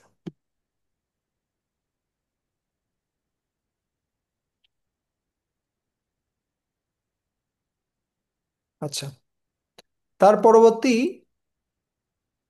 হ্যাঁ, পড়ুন তো।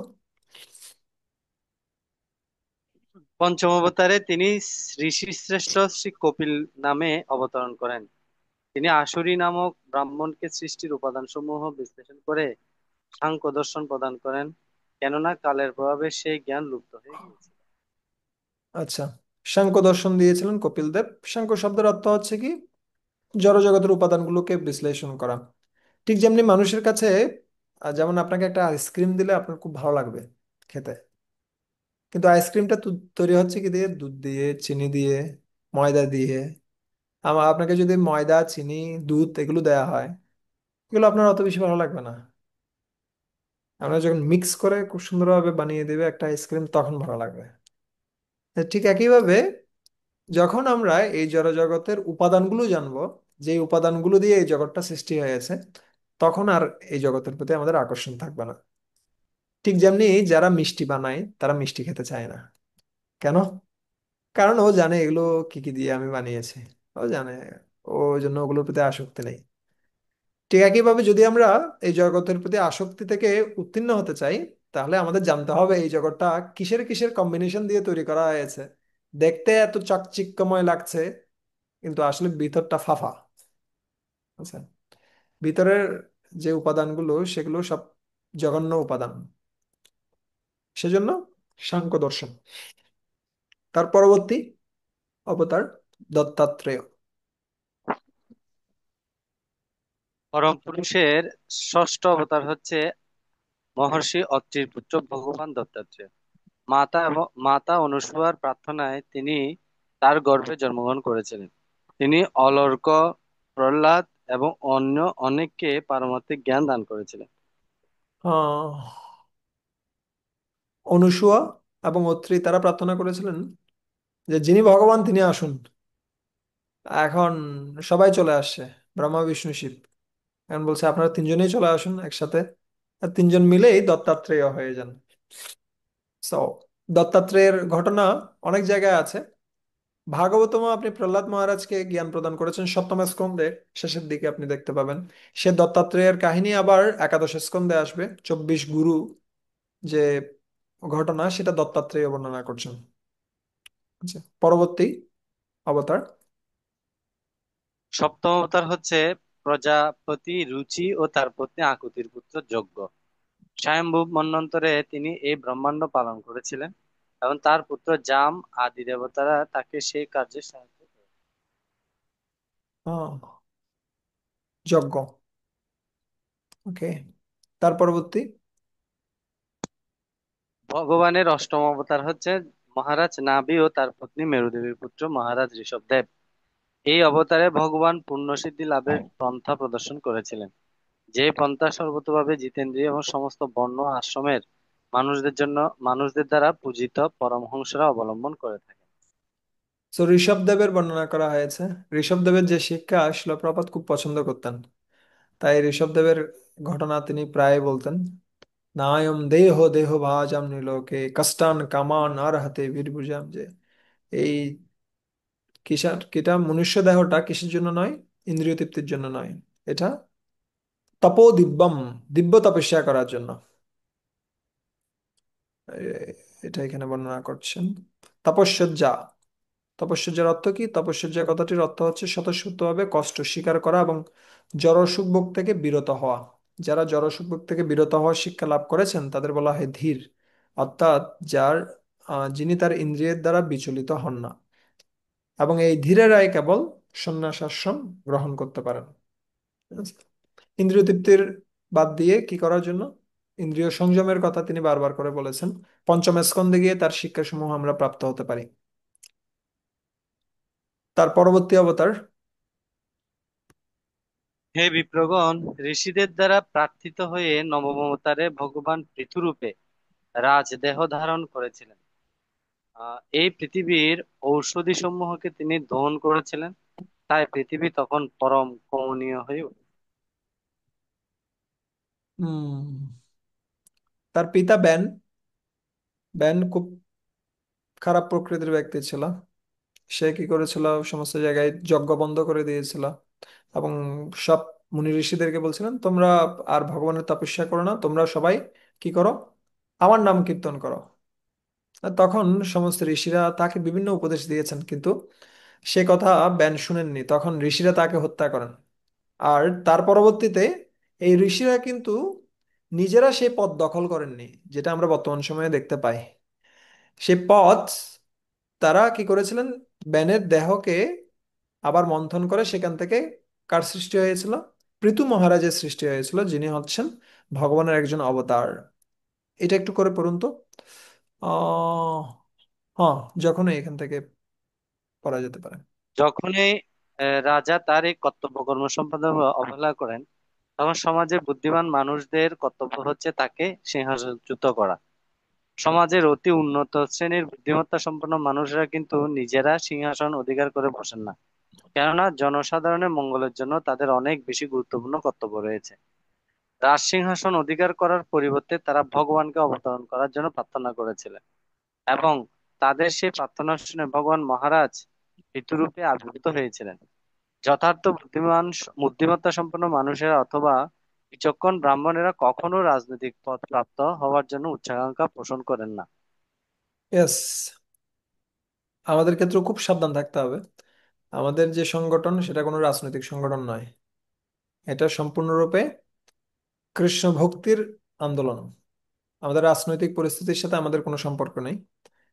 সো যারা ভক্তরা রয়েছে তারা যেন কোনো রকমে কোনো কারণে কোনো ক্ষেত্রে কোনো রাজনৈতিক পরিচয় নিয়ে কোথায় না আসে, ইসকনে না আসে, বা ইসকনের নাম দিয়ে যেন রাজনীতিকে কি না করে, তারা প্রচার না করে যে অমুক ব্যক্তি তিনি ইসকনের সদস্য, তাই তিনি সৎ, তাই তিনি তাকে ভোট দিন। না, যদি কেউ রাজনীতি করতে চায় তাহলে তার নিজস্ব অ্যাকাউন্টে সে করবে, কিন্তু তার সাথে ইসকনের সাথে কোনো সম্পর্ক নাই। বা ইসকনের ক্ষেত্রেও আমরা যারা ভক্তরা রয়েছে আমাদের ক্ষেত্রেও মন্দিরের মধ্যে যে সমস্ত পদগুলো রয়েছে সেগুলোর জন্য যেন আমাদের কি না হয়, লালায়িত আমরা না হই, আমরা যেন সম্পূর্ণরূপে সেবার প্রতি আকৃষ্ট হই। এই জন্য এখানে যে কথাটা প্রভুপাদ বলছেন যে বুদ্ধিমান ব্যক্তিরা তারা পদ নিয়ে কি করবেন না, উচ্চ আকাঙ্ক্ষা পোষণ করবেন না, পদের চিন্তা করবেন না, তারা সেবার চিন্তা করবেন। কিন্তু যদি সবাই পদের চিন্তা করেন, আমি কি পদ পেলাম, আমাকে কি কি সম্মান দেয়া হলো, তাহলে কি কি সমস্যা সৃষ্টি হতে পারে? হ্যান্ড রেজ করুন তো। যদি সবাই চিন্তা করে যে আমি আমি কি পদ পাবো, বা আমাকে কি সম্মান দেয়া হলো, সবাই যদি চিন্তা করে এ বিষয়ে। হ্যাঁ, প্রেম পূর্ণমাতা। হরে কৃষ্ণ প্রভু। প্রভু, হুম, বিবাদ সৃষ্টি হতে পারে, সংগঠনটা সঠিকভাবে চলবে না তখন। বিবাদ সৃষ্টি হবে। Yes. অমিত চৌধুরী প্রভু। হরে কৃষ্ণ প্রভু, প্রণাম। প্রভু, সবাই যদি চিন্তা করে পদের চিন্তা, তাহলে যে একটা মন্দিরের নিয়ম কানুন এবং ভগবানের যে সেবা আছে, সেবা কার্যক্রমই বন্ধ হয়ে যাবে। হ্যাঁ, সেবা কার্যক্রম বন্ধ হয়ে যাবে। পদের চিন্তা যত বেশি হবে তত বিপদ বাড়বে। মিথিলা মাতা। হরে কৃষ্ণ প্রভু। কেউ কাউকে আমি সম্মান করে না, সবাই পদ নিয়ে থাকবে, কেউ কারো আন্ডারে থাকবে না, নিয়ম আনুগত্য থাকবে না প্রভু। আনুগত্য থাকবে না। অর্জুন সেনগুপ্ত। তো ভক্তি নষ্ট হয়ে যাবে। ভক্তি নষ্ট হয়ে যাবে, ভক্তি আগাছাতে ভরে যাবে তখন। শিরোমণি মাতা। হরে কৃষ্ণ প্রভু। একজন আরেকজনকে দোষ ধরতে হবে, না হলে কিভাবে প্রুফ করবো যে আমি বেটার? হ্যাঁ, তখন দোষ দর্শনটা বাড়তে শুরু করবে। হ্যাঁ, খুব সুন্দর। কেউ একটু নোট করতে পারেন কি কি পয়েন্ট আসছে সবার? নরোত্তম প্রভু। আহ, প্রভু, সবাই প্রধানমন্ত্রী বা রাজা হইতে চাইবে, চেইন অফ কমান্ড নষ্ট হয়ে যাবে। চেইন অফ কমান্ড নষ্ট হয়ে যাবে, সবাই প্রেসিডেন্ট হতে চাইবে, রেসিডেন্ট আর কেউ হতে চাইবে না। ওকে। রত্নময় প্রভু। হরে কৃষ্ণ প্রভু। প্রভু বলছিলেন যে আন্ডার ডিসিপ্লিন থাকলে ব্রহ্মচর্য থাকে, আর তখন ডিসিপ্লিনই থাকবে না প্রভু। ওকে। ছবি মাতা। হরে কৃষ্ণ প্রভু। প্রভু, আপনার চরণে প্রণাম। শোনা যাচ্ছে প্রভু? হ্যাঁ হ্যাঁ। প্রভু, পথ হলো বিপদ। আচ্ছা। আমি যত বড় উপরে পথ উঠবো, 10 তলায় উঠলাম, 10 তলা থেকে পড়লে একদম নিচে শেষ, পতন হয়ে যাব। আর কৃষ্ণ প্রেমে কখনো পথ থাকে না, দাসানু দাসানু দাসানু হতে হয় প্রভু। আচ্ছা, তো হরে রমেশ কৃষ্ণ। গোবিন্দ প্রভু, ধন্যবাদ মাতা। হ্যাঁ। তো হরে কৃষ্ণ প্রণাম। তো হ্যাঁ। গুরু ভাইদের ভিতরে সংঘর্ষ, কি হবে? গুরু ভাইদের ভিতরে সংঘর্ষ হবে। গুরু ভাইদের মধ্যে সমস্যা সৃষ্টি হবে। গৌরাঙ্গ পতিত পাবন প্রভু।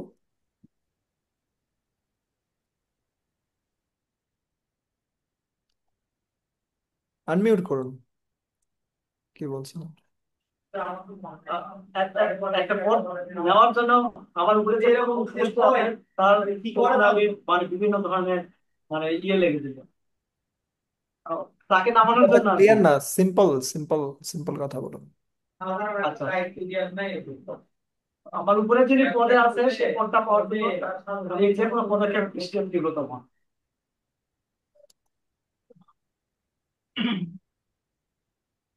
আমি শুনতে পাইনি। গৌরাঙ্গ মাতা, জয়ন্তী মাতা। হরে কৃষ্ণ, প্রণাম প্রভুজি। প্রভুজি, পদ মানে উচ্চাসন। তো যত থেকে পড়বে তত বেশি ক্ষতির পরিমাণটা বেশি হবে। তার মানে বক্তি থেকে তত বেশি অধপতিত হওয়ার সম্ভাবনা খুবই বেশি। আচ্ছা। সো যারা পদে রয়েছে তাদেরকে আমাদের মনে করা উচিত নয় যে তারা এরকম ওরকম না। পদ মানে হচ্ছে দায়িত্ব। যে যত বড় পদে রয়েছে তার দায়িত্ব তত বেশি। কিন্তু যখন আমরা দায়িত্বের চেয়ে যখন সুযোগ সুবিধাগুলোকে বেশি গুরুত্ব দিই তখনই সমস্যাটা সৃষ্টি হয়। কিন্তু যত বড় পদ তত বেশি সেবার সুযোগ। আচ্ছা, যখন কেউ সেবার সুযোগ হিসেবে পদকে দেখবে তখন সে অনেক বড় পদে যেতে পারে, কোনো সমস্যা নেই। কিন্তু যখন পদকে সে সুযোগ সুবিধার একটা প্রক্রিয়া হিসেবে দেখবে, তখন হচ্ছে সমস্যাটা। আচ্ছা, তাই আমরা কি করব? আমরা আমাদের দায়িত্বগুলো খুব ভালোভাবে পালন করব, আর সুযোগ সুবিধা আমরা কি পাচ্ছি সেটা নিয়ে আমরা চিন্তা করব না। আর যখন আমরা খুব ভালোভাবে দায়িত্ব পালন করি, সুযোগ সুবিধা এমনিতেই চলে আসে। ঠিক আছে, পরবর্তী অবতার হচ্ছেন, বলুন তো। চাক চাক্ষুষ মন্বন্তরে যখন মহাপ্লাবন হয় এবং সমস্ত পৃথিবী জলের অতল তলে নিমজ্জিত হয়, তখন ভগবান মৎস্যরূপ ধারণ করে বৈবস্বত মনুকে একটি নৌকার উপর রেখে তাকে রক্ষা করেছিলেন। আহ, বিভিন্ন সময় প্রলয় হয়, এবং প্রলয়কালীন সময় এখানে বর্ণনা করা হচ্ছে প্রত্যেক মনুর অবসানে প্রলয় হয় না, তবে চাক্ষুষ মনুর অবসানে এই প্রলয়টা হয়েছিল। এবং কেন হয়েছিল? কারণ মহারাজ সত্যব্রতকে তিনি বিশেষ কৃপা করতে চেয়েছিলেন, তাই তিনি আহ এই প্রলয়টা সৃষ্টি হয়। এবং তখন তিনি কাকে রক্ষা করেছিলেন? মৎস্য অবতার রূপ ধারণ করে তিনি সত্যব্রত কে রক্ষা করেছিলেন। সত্যব্রত তিনি হচ্ছেন একজন মনু, তাকে তিনি রক্ষা করেছিলেন। সো ওকে, তার পরবর্তী অবতার। একাদশ অবতারে ভগবান কুর্ম রূপ পরিগ্রহ করে তার পৃষ্ঠে মন্দরাচল পর্বতকে ধারণ করেছিলেন, যা সমুদ্র মন্থনকারী দেবতা এবং দানবেরা মন্থন দণ্ড রূপে ব্যবহার। এখন এটা চলে আসছে কোথায়? এটা চলে আসছে এখন সমুদ্র মন্থন লীলায়। এবং সমুদ্র মন্থন লীলা অনেকগুলো অবতার এখানে অবতীর্ণ হয়েছেন। তার মধ্যে একজন আমরা দেখতে পাচ্ছি কে? কুর্ম অবতার। সো এখানে কিশোর গোপাল প্রভু, আপনি কিছু বলতে চান? প্রভু হরে কৃষ্ণ। হরে প্রভু কৃষ্ণ। আমার একটা প্রশ্ন, হ্যাঁ, শুনতে পাচ্ছি না। মানে কি আয়ুষ্কাল সেটা নিয়ে, যেহেতু এখানে টপিক চতুর্যোগ। হরে কৃষ্ণ। হুম হুম, বলুন। প্রভু হরে কৃষ্ণ, একটু লাইন কেটে গিয়েছেন। তো কেন? বলা হচ্ছে একজন মনুর শাসনামল হচ্ছে 1000 চতুর্যোগ। তো না 14 না, জন যদি মনু, একজন মনুষ্য একাত্তর সরি চতুর্থ। সরি, একাত্তর একাত্তর, 71 71। চতুর্যুগ, হুম চতুর্যুগ। তো তাহলে 14 জন মনু যদি শাসন করে তাহলে হয় যে 996 চতুর্যুগ। হুম। আমরা সাধারণত বলি যে এক কল্প সমান হচ্ছে 1000 চতুর্যুগ। তাহলে আর 4 চতুর্যুগ কোথায় গেল? এটা এটা একটু যদি একটু ব্যাখ্যা করে বলতেন।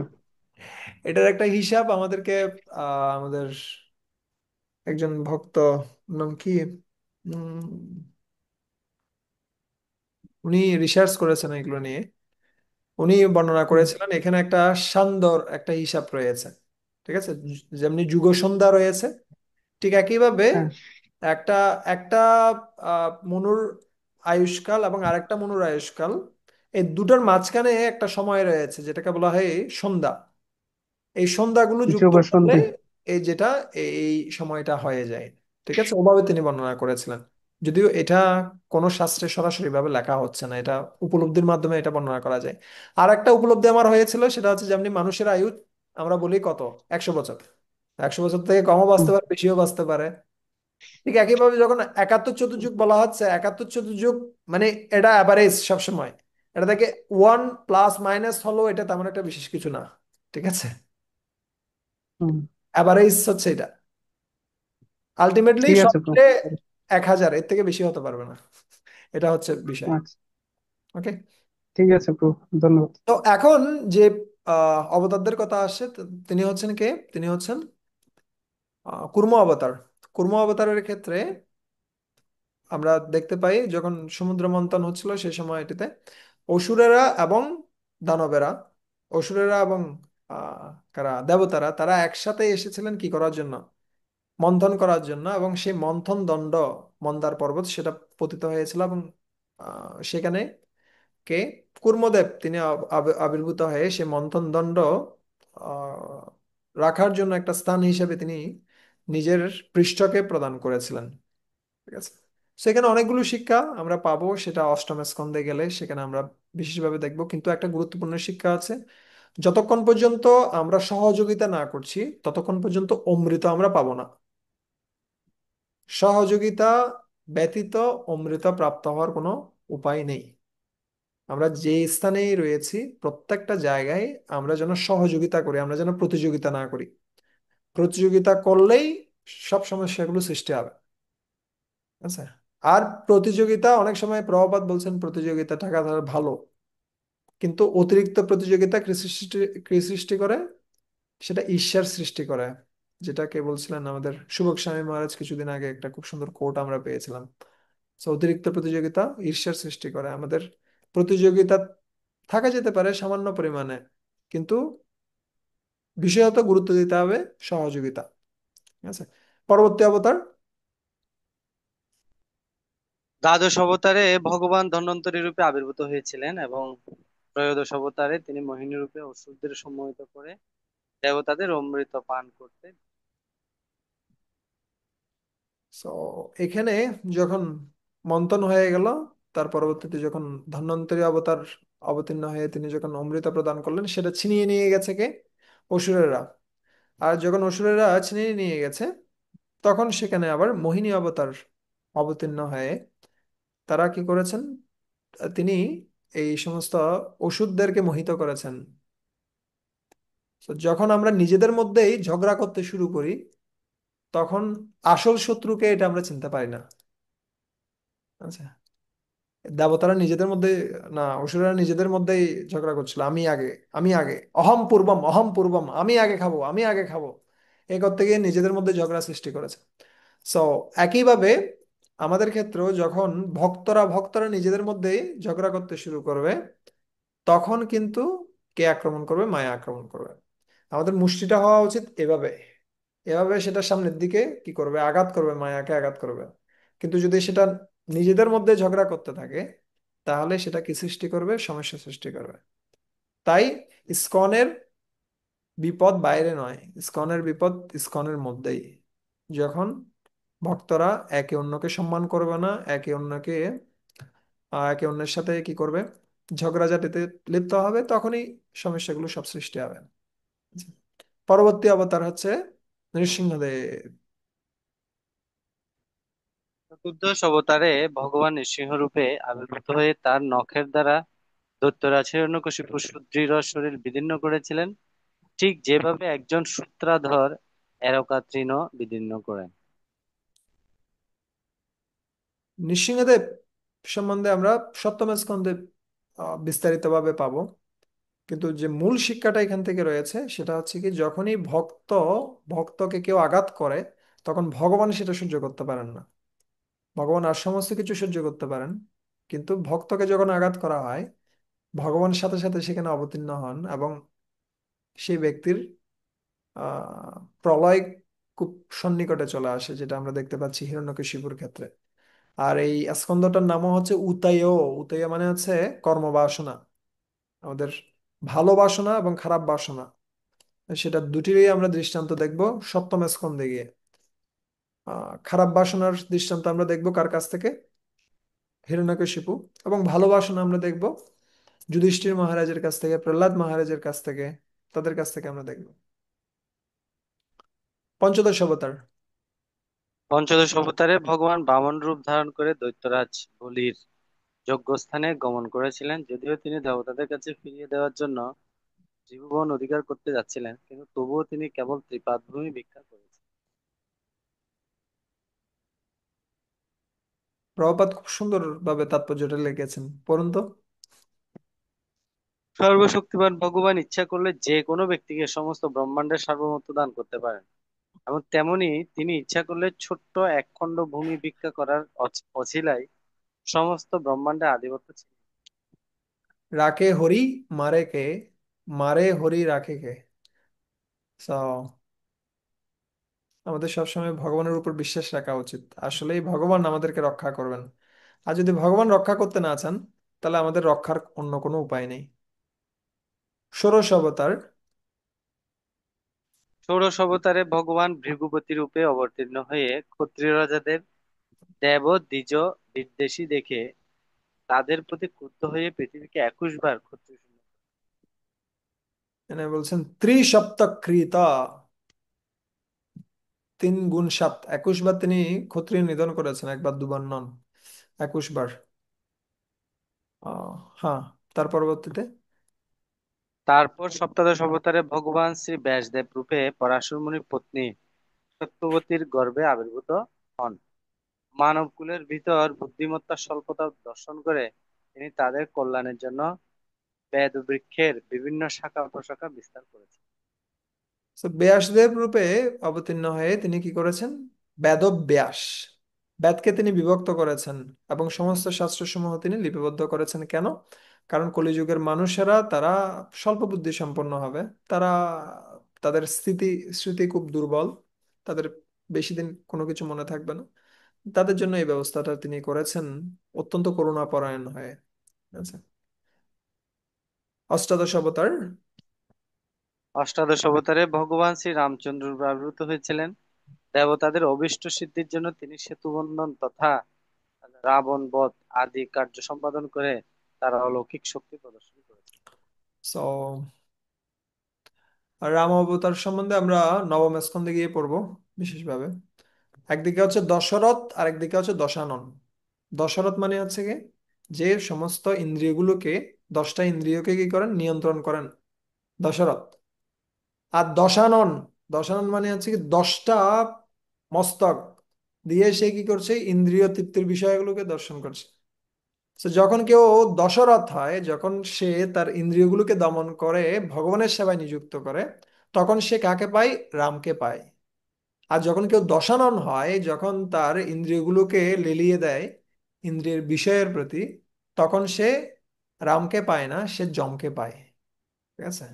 তো আমরা কি রামকে চাই নাকি যমকে চাই, সেটা আমাদের চয়েস। কিন্তু সেটার আগে আমাদের কি হতে হবে? হয় দশরথ হতে হবে, নাহলে দশানন হতে হবে। যে কোনো একটা চয়েস আমাদের কাছে আছে। আমাদের ইন্দ্রিয় তৃপ্তির সুযোগ রয়েছে, অথবা ইন্দ্রিয়গুলোকে কৃষ্ণ সেবায় নিযুক্ত করার সুযোগ রয়েছে। ব্যাস। হ্যাঁ, একবিংশতি, ঊনবিংশ এবং বিংশ।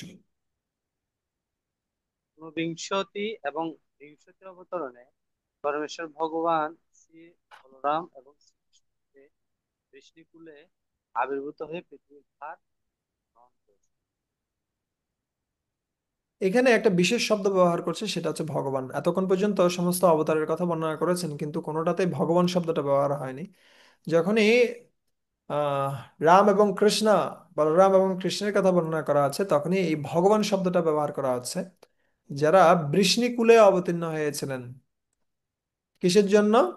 ভুব, এই পৃথিবীর ভার কি করার জন্য? হরম, আহ অহরত, অহরত ভরম, ভুব ভগবান অহরত ভরম, ভুব ভার হরণ করার জন্য তারা অবতীর্ণ হয়েছিলেন।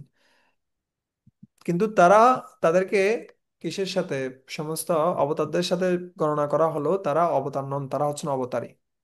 আচ্ছা, এবং তার পরবর্তীতে কল্কি অবতারের কথা বর্ণনা করা হচ্ছে। তারপর কলিযুগের প্রারম্ভে ভগবান ভগবত বিদ্বেষী করার জন্য বুদ্ধদেব নামে গয়া প্রদেশে আপনার আওয়াজ আওয়াজ ছোট হয়ে আসছে মনে হচ্ছে। বুদ্ধদেব রূপে অবতীর্ণ হয়েছেন। বুদ্ধদেব কেন অবতীর্ণ হয়েছেন? আহ বুদ্ধদেব অবতীর্ণ হয়েছেন বিশেষ করে আমরা কোথায় পাই?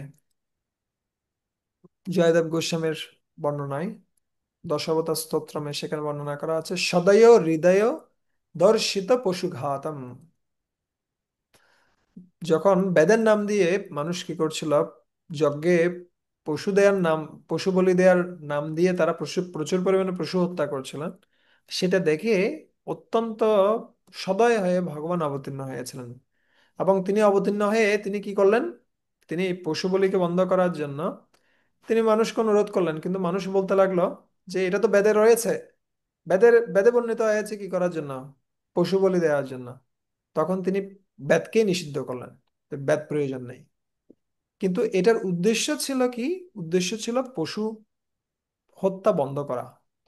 এটার উদ্দেশ্য ছিল না কি বন্ধ করা, বেদের যে নিয়ম বা বেদের যে অনুসরণ, সেটা সম্পূর্ণরূপে পরিত্যাগ করাটা মূল প্রচেষ্টা ছিল না। প্রচেষ্টা ছিল যেন পশু হত্যাটা বন্ধ হয়। ঠিক যেমনি অনেক সময় এই ধরনের হয়, এরকম হয় অনেক সময় যখন বাচ্চারা খুব বেশি পরিমাণে মিষ্টি খেতে খেতে তাদের যখন দাঁত নষ্ট হয়ে যায়, তখন তাদেরকে ডাক্তারেরা অনেক সময় বলে যে তুমি 1 মাস ধরে মিষ্টি খেতে পারবে না টোটালি। কিন্তু ও একটা মিষ্টি খেলেও চলে, একটা একটা প্রতিদিন মিষ্টি খেলেও দাঁত নষ্ট হবে না।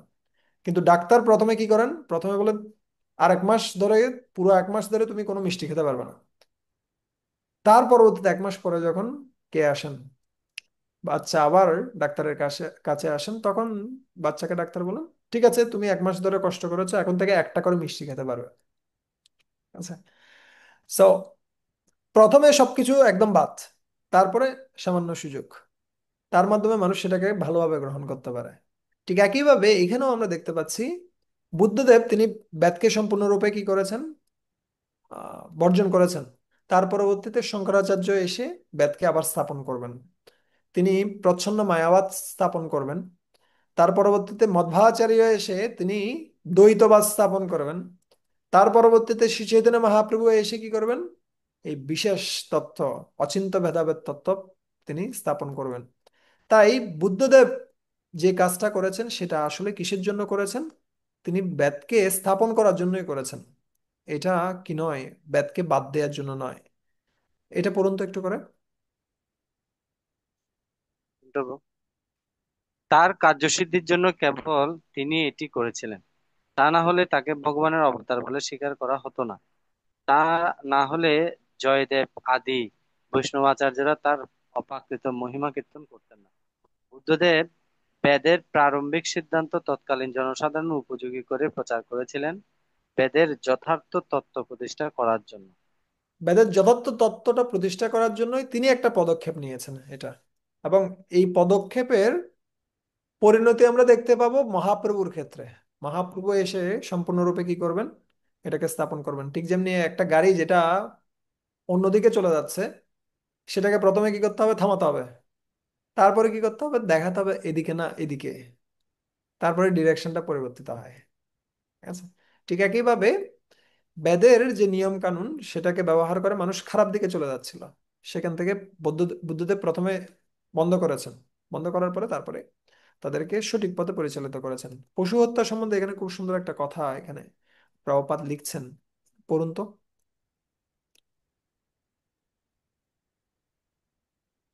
দুই দু রকমের রকমের। পশুজাতি রয়েছে।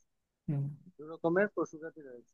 আত্মাকে কখনো কখনো আপনার আওয়াজ ছোট হয়ে আসছে আবার। Sorry sorry bro. আত্মাকে কখনো কখনো পশু অথবা জীব বলা হয়। তাই যারা পারমার্থিক জীবনের পথে অগ্রসর হওয়ার প্রচেষ্টা না করে আত্মঘাতী হয় তারাও পশুঘাতী বা পশু। হুম। মহারাজ। মহারাজ পরীক্ষিত বলেছেন যে পশুঘাতীরা কখনো পরমেশ্বর ভগবানের দিব্য মহিমা আস্বাদন করতে পারে না। তাই মানুষকে যদি ভগবত ভক্তির পথে পরিচালিত করতে হয় তাহলে সর্বপ্রথম তাদের পশু হত্যা থেকে বিরত করতে হবে।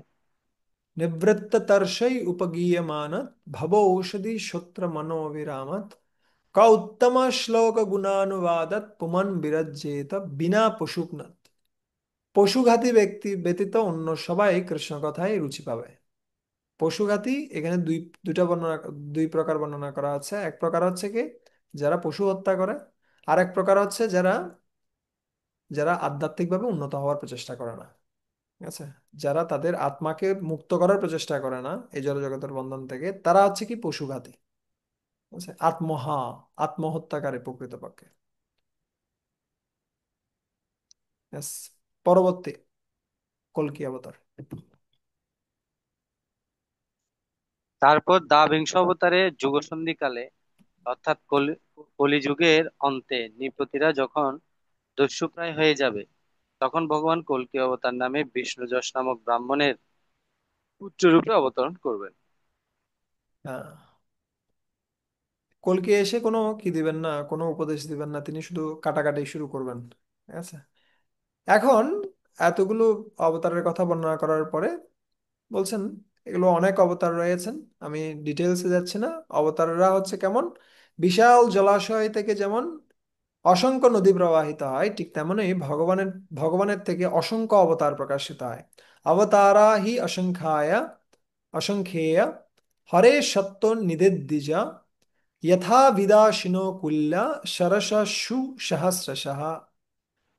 ঠিক যেভাবে একটা জলাশয় থেকে অনেকগুলো ছোট ছোট নদী প্রবাহিত হয়, ঠিক একইভাবে ভগবান থেকে অনন্ত কি সৃষ্টি হচ্ছে, অবতার সৃষ্টি হচ্ছে। এবং অবতারদের অনেক বিশাল একটা তালিকা এখানে প্রদান করেছেন শিলা প্রভুপাদ। কিন্তু অবতারদের চেনার উপায় কি? অবতারদের চেনার উপায় হচ্ছে তাদের কার্যকলাপ। আহ কেউ হঠাৎ করে বলতে পারে না আমি হচ্ছে ভগবান। অবতার অসংখ্য, কিন্তু অসংখ্য হলেও প্রত্যেকটা অবতারের কথা শাস্ত্রে বর্ণনা থাকবে। শাস্ত্রের বর্ণনা ব্যতীত কাউকে অবতার হিসেবে গ্রহণ করা যাবে না। যদিও অবতার অসংখ্য, কেউ হঠাৎ করে এসে বলে যেতে পারবে না আমি আমি হচ্ছে ভগবান। তাকে কোথা থেকে প্রমাণ দেখাতে হবে? শাস্ত্র থেকে প্রমাণ দেখাতে হবে, এবং সেই সাথে তার কার্যকলাপ কেমন হবে? তার কার্যকলাপ হবে অলৌকিক মনে করা আছে। ওকে, ইয়েস। এবং বিভিন্ন প্রকার সত্তাবেশ অবতারের কথা বর্ণনা করছেন, যেমন চতুর্সেনারা তারা হচ্ছেন দিব্য জ্ঞানের আবেশ অবতার, নারদ মুনি হচ্ছেন ভক্তি আবেশ, মৎস্য অবতার, আদি অবতারেরা তারা হচ্ছে অংশ অবতার, এভাবে বর্ণিত আছে। হ্যাঁ, তার পরবর্তী শ্লোকটা পড়ুন তো, অনুবাদটা। সমস্ত ঋষি, মনু, দেবতা এবং মনুর বংশধরেরা যারা বিশেষ শক্তি সম্পন্ন, তারাও হচ্ছেন ভগবানের অংশ এবং কলা। প্রজাপতিরাও এই অংশ এবং কলার অন্তর্ভুক্ত। সো এখানে আরো অনেক প্রকারের সত্তাবেশ অবতার রয়েছেন। সত্তাবেশ অবতার রয়েছেন যারা অংশ এবং কলা হতে পারেন। প্রজাপতিরাও এই অংশ এবং কলার অন্তর্গত আবেশ অবতার। ওকে, কিন্তু এতগুলো অবতার থাকা সত্ত্বেও কৃষ্ণের বিশেষত্ব সেটা পরবর্তী শ্লোকে 28 নম্বর শ্লোকে বর্ণনা করা আছে। এতে চাংশ কলা পুংস কৃষ্ণস্থ ভগবান স্বয়ং, সেটা আমরা আগামী দিন পড়বো, এখন আর এই শ্লোকে আমরা যাব না। এটার বিশেষভাবে আমরা বর্ণনা দেখব কিভাবে জীব গোস্বামী পাদ বর্ণনা করছেন। এই শ্লোকটা হচ্ছে সমস্ত কিসের, সমস্ত ভাগবতের সম্রাট শ্লোক, এম্পারর শ্লোক। ঠিক যেমনি একটা যুদ্ধে যখন কেউ যায় সেখানে অনেক সৈনিক থাকে, কিন্তু সৈনিকদের রাজা যেখানে থাকে, আহ যেমনি সৈনিক থাকে তেমনি সেখানে কে থাকেন, রাজা থাকেন। সো ভাগবতমের প্রত্যেকটা শ্লোককে তুলনা করা যেতে পারে এক একজন সৈনিক, কিন্তু সবগুলো সৈনিকের যিনি রাজা তিনি হচ্ছেন কি এই শ্লোকটা। এবং এটাকে বলা হচ্ছে পরিভাষা সূত্র। পরিভাষা সূত্র মানে হচ্ছে কি, পরিভাষা সূত্র মানে যে সূত্রটির মাধ্যমে পুরো শাস্ত্রের দিক নির্দেশ হয়। ঠিক যেমনি এখানে একটা জায়গায় লাইট রয়েছে, কিন্তু সে লাইটের আলোটা পুরো ঘর জুড়ে কি হচ্ছে, ঘরকে উদ্ভাসিত করছে। ঠিক একইভাবে শাস্ত্রের, কোন একটা শাস্ত্রের মূল কোন একটা শ্লোক যেটা পুরো শাস্ত্রকে আলোকিত করে, বা পুরো শাস্ত্র জুড়ে কোনো যদি সমস্যা হয়, কোনো যদি আহ কোনো যদি কনফ্লিক্ট, বাংলা কি হতো, কোনো বিরোধ সৃষ্টি হয় বিভিন্ন কারণে, সেই সমস্ত বিরোধগুলোকে সমাধান করার উপায় হচ্ছে কি এই পরিভাষা সূত্র। ঠিক আছে, তো সেটা আমরা আগামী দিন দেখব। আমরা দেখব কিভাবে কৃষ্ণ হচ্ছেন স্বয়ং ভগবান, যদিও অনেকগুলো অবতার রয়েছেন, তথাপি সমস্ত অবতারের মধ্যে তিনি কিভাবে অবতারী আমরা আগামী দিন দেখব। ঠিক আছে, সো বেনুদারি কেশবপ্রভু আপনার প্রশ্ন রয়েছে, বিনোদ বিহারী প্রভু। তার আগে আমি কয়েকটা জিনিস বলি প্রশ্নে যাওয়ার আগে। আমাদের আহ আগামী দিন আমরা আশা করছি এই চ্যাপ্টারটা আমরা কমপ্লিট করব, এবং এই চ্যাপ্টারের 39 নম্বর শ্লোক পর্যন্ত আমাদের প্রথম ইউনিটের মধ্যে অন্তর্গত, ফার্স্ট ইউনিটের মধ্যে এটা রয়েছে। সো প্রথম ইউনিটের আহ প্রশ্নগুলো আমরা সলভ করার চেষ্টা করব। আমরা ইতিমধ্যে প্রথম চ্যাপ্টারের প্রশ্নগুলো আমরা সলভ করেছি, দ্বিতীয় চ্যাপ্টারের প্রশ্নগুলো আমরা আজকে চেষ্টা করব সলভ করার, এবং আগামী ক্লাসে, বুধবারের ক্লাসে আমরা আহ, তৃতীয় অধ্যায়ের প্রশ্নগুলো সলভ করার চেষ্টা করব। এবং তার পরবর্তীতে শনিবারে আমাদের একটা লিখিত পরীক্ষা হবে। আর আপনারা চেষ্টা করুন ইতিমধ্যে এই প্রথম ইউনিটের মধ্যে যে সমস্ত প্রশ্নগুলো রয়েছে সেগুলো ভালোভাবে অধ্যয়ন করার, সেগুলো খুব ভালোভাবে নোট করার। আর যে শ্লোকগুলো রয়েছে সেই শ্লোকগুলো আপনারা চেষ্টা করুন শিখে ফেলার এর মধ্যে। আপনারা সুরেশ্বর প্রভুর সাথে যোগাযোগ করে আপনারা কি করতে পারেন, শ্লোকগুলো প্রদান করতে পারেন। আর আর হচ্ছে কি ওপেন বুক রয়েছে, ওপেন বুকটা আমরা আগামী সপ্তাহে আমরা দেখিয়ে দিব কিভাবে ওপেন বুক করতে হয়, সেটা আমরা ক্লাসের মধ্যেই করে নিব বিষয়টা। বিনোদ বিহারী কেশব প্রভু, আপনার প্রশ্ন। হরে কৃষ্ণ প্রভু, প্রণাম। কৃষ্ণ প্রণাম। তো এখানে যে সপ্তাবেশ অবতার বলা হচ্ছে, তো আমি একবার শুনছিলাম, তবু আমিও পড়েও ছিলাম, যোগাচার্য ছিল প্রপাত গ্রন্থটাতে, হুম মানে ওখানে ছিল প্রপাতকে সপ্তাবেশ অবতার বলে একজন, মানে প্রপাত যখন পাশ্চাত্য দেশ থেকে আসছেন ভারতবর্ষে, তখন একজন গৌড়ীয় মঠের মহারাজ প্রভুপাদকে সক্তাবেশ অবতার রূপে আখ্যায়িত করেছিলেন। হুম। তো আমরা এটা কিভাবে বুঝবো প্রভু, এটা আর কি? হ্যাঁ, এটা ইতিমধ্যে আমরা বলেছি যে সত্তাবেশ অবতার মানে হচ্ছে কোনো একজন জীবের মধ্যে ভগবানের বিশেষ শক্তি কি হয়, আবিষ্ট হয়। আচ্ছা, ঠিক যেমনি নারদ মুনি, তিনি একজন জীব কিন্তু তার মধ্যে ভক্তি শক্তিটা আবিষ্ট হয়েছে। ঠিক যেমনি চতুর্শনের মধ্যে তারাও জীব কিন্তু তাদের মধ্যে জ্ঞান শক্তিটা আবিষ্ট হয়েছে। ঠিক একইভাবে শিলা প্রভুপাদ তার মধ্যে মহাপ্রভুর যে বাণী সেটা প্রচারের একটা বিশেষ শক্তি আবিষ্ট হয়েছে। সেই ক্ষেত্র থেকে চিন্তা করলে তিনি হচ্ছেন সত্যাবেশ অবতার, কিন্তু সত্যাবেশ অবতার বিষ্ণু তত্ত্ব নন, তিনি জীব তত্ত্ব কিন্তু বিশেষ শক্তি প্রাপ্ত। আচ্ছা, ঠিক যেমনি প্রেসিডেন্ট কাউকে শক্তি প্রদান করেন, একটা দেশে যখন কোন একজন কি রয়েছেন, কি বলা যেতে পারে, রাষ্ট্রদূত, রাষ্ট্রদূত রাষ্ট্রপতির মতোই সম্মান পায়, কিন্তু তার মানে রাষ্ট্রদূত কি হয়ে যায়নি, রাষ্ট্রপতি হয়ে যায়নি। আচ্ছা, কিন্তু রাষ্ট্রদূতকে বিশেষ শক্তি দিয়ে সেখানে পাঠানো হয়েছে বিভিন্ন দেশে। বুঝতে পারছেন? হ্যাঁ প্রভু, হরে কৃষ্ণ। শান্তি প্রিয়া মাতা,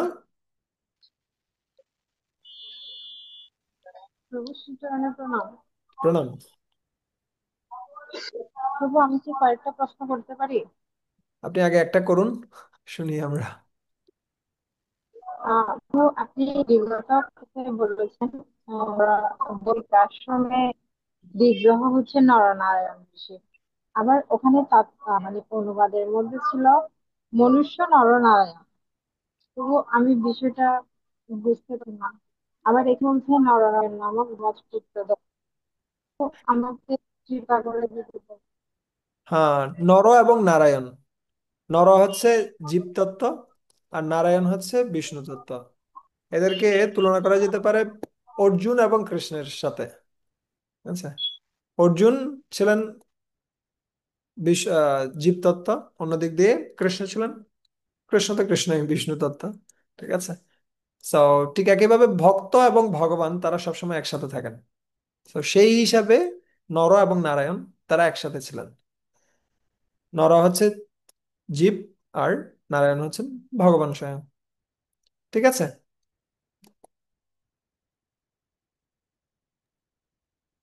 তো আবার এখানে বলছে 9 নং শ্লোকে বলছে হুম যমজ পুত্র, হ্যাঁ, যাহাদের পত্নী গর্ভে নর এবং নারায়ণ যমজ পুত্র।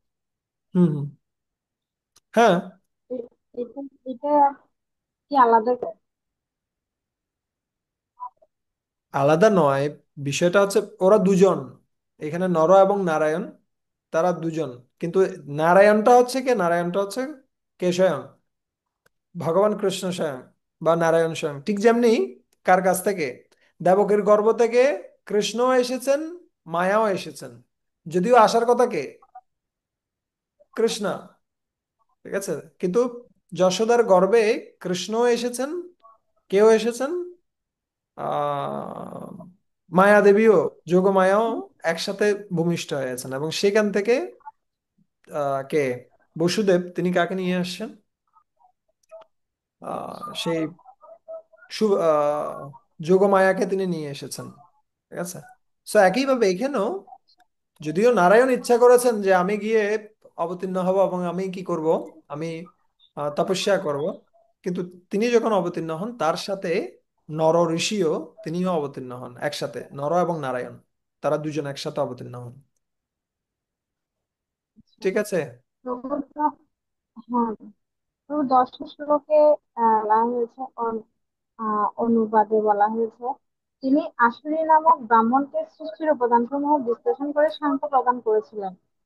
তো বিষয়টা বুঝতে পারিনি। আমি ডিটেলস জানি না আসুরি ব্রাহ্মণ সম্বন্ধে, সেটা লঘু ভাগবতামৃতে বর্ণনা করা হয়েছে আসুরি ব্রাহ্মণ সম্বন্ধে। আমাকে পড়তে হবে, পরে আপনাকে জানাতে হবে, ভবিষ্যতে আমি জানাবো হয়তো যখন আমি পড়বো। আচ্ছা। ওকে। আরেকটা প্রশ্ন হচ্ছে যে হুম। এখানে বলা হয়েছে 6 নং শ্লোকে বলা হয়েছে হুম। যারা ব্রহ্মচর্য অবলম্বন করে তারা পরম সত্যকে উপলব্ধি করতে পারে। আহ ব্রহ্ম এই ব্রহ্মচর্য অবলম্বন উপলব্ধি করার কি কোনো বিশেষ মাহাত্ম্য আছে? আপনার কথাগুলো ক্লিয়ার হচ্ছে না।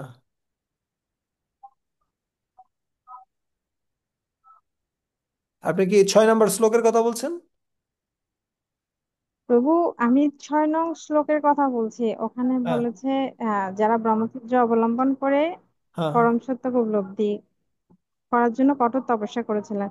হ্যাঁ। আমার প্রশ্ন হচ্ছে ব্রহ্মচর্য পরম সত্যকে অবলম্বন করার জন্য ব্রহ্মচর্য অবলম্বন করার প্রয়োজনীয়তাটা কিংবা এটার তাৎপর্য। ওকে। ব্রহ্মচর্য অনেক প্রকার রয়েছে। আমরা দেখতে পাই নৈষ্ঠিক ব্রহ্মচারী, যিনি সারা জীবন ব্রহ্মচারী থাকেন, উপকুরবান ব্রহ্মচারী, তারপরে হচ্ছে বিভিন্ন প্রকার। যে ব্যক্তি গুরুদেবের আশ্রমে কি পর্যন্ত ছিলেন, ব্রহ্মচারী লাইফ পর্যন্ত ছিলেন, তারপরে তিনি কিসে প্রবেশ করেছেন, গৃহে প্রবেশ করেছেন। তারপরে হচ্ছে একদিনের জন্য ব্রহ্মচারী থাকতে পারে, এরকমের বর্ণনাও রয়েছে। তো মূল বিষয়টা হচ্ছে ব্রহ্মে আচরতি ইতি ব্রহ্মচারী, যিনি ব্রহ্মে কি করেন, সবসময় আচরণ করেন অথবা ব্রহ্মের চিন্তা করেন, তিনি হচ্ছেন ব্রহ্মচারী। আর প্রভুপাদ বলছিলেন এক নারী ব্রহ্মচারী, যিনি একপত্নী ব্রতে স্থিত রয়েছেন তিনিও ব্রহ্মচারী। যিনি তার কিগুলোকে, সেবাগুলোকে ঠিকমতো সম্পাদন করছেন, তিনি ইন্দ্রিয় তৃপ্তির জন্য কোনো প্রচেষ্টা করছেন না, যতটুকু প্রয়োজন ততটুকু তিনি গ্রহণ করছেন, ব্রহ্মচারী। যিনি ডিসিপ্লিন পালন করছেন সম্পূর্ণরূপে, যেটা আমরা ইতিমধ্যে দেখলাম, গুরুদেবের অধীনে থেকে কি করা, শৃঙ্খলা পালন করা, ব্রহ্ম আচরণ করার জন্য, ব্রহ্মকে উপলব্ধি করার জন্য। ওই হিসাবে ধরতে গেলে আবার সবাই ব্রহ্মচারী, গৃহস্থকেও ব্রহ্মচারী বলা হয় যদি সে তার ইন্দ্রিয়গুলোকে ভগবানের সেবায় নিযুক্ত করে, যতটুকু প্রয়োজন ততটুকু গ্রহণ করে, তার থেকে অতিরিক্ত নয়। বুঝতে পারছেন মাতা?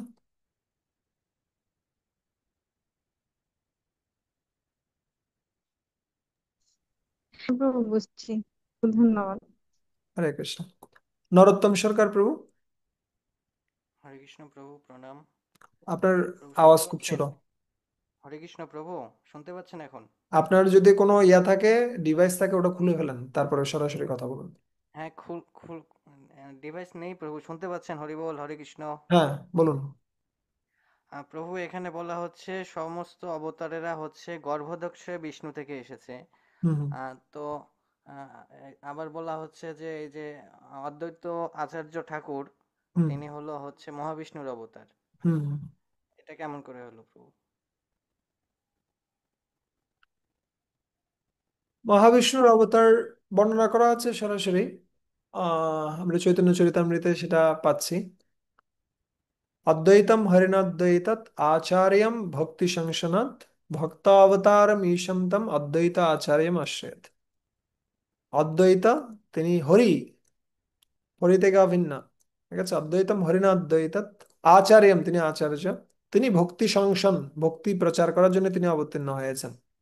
আচ্ছা।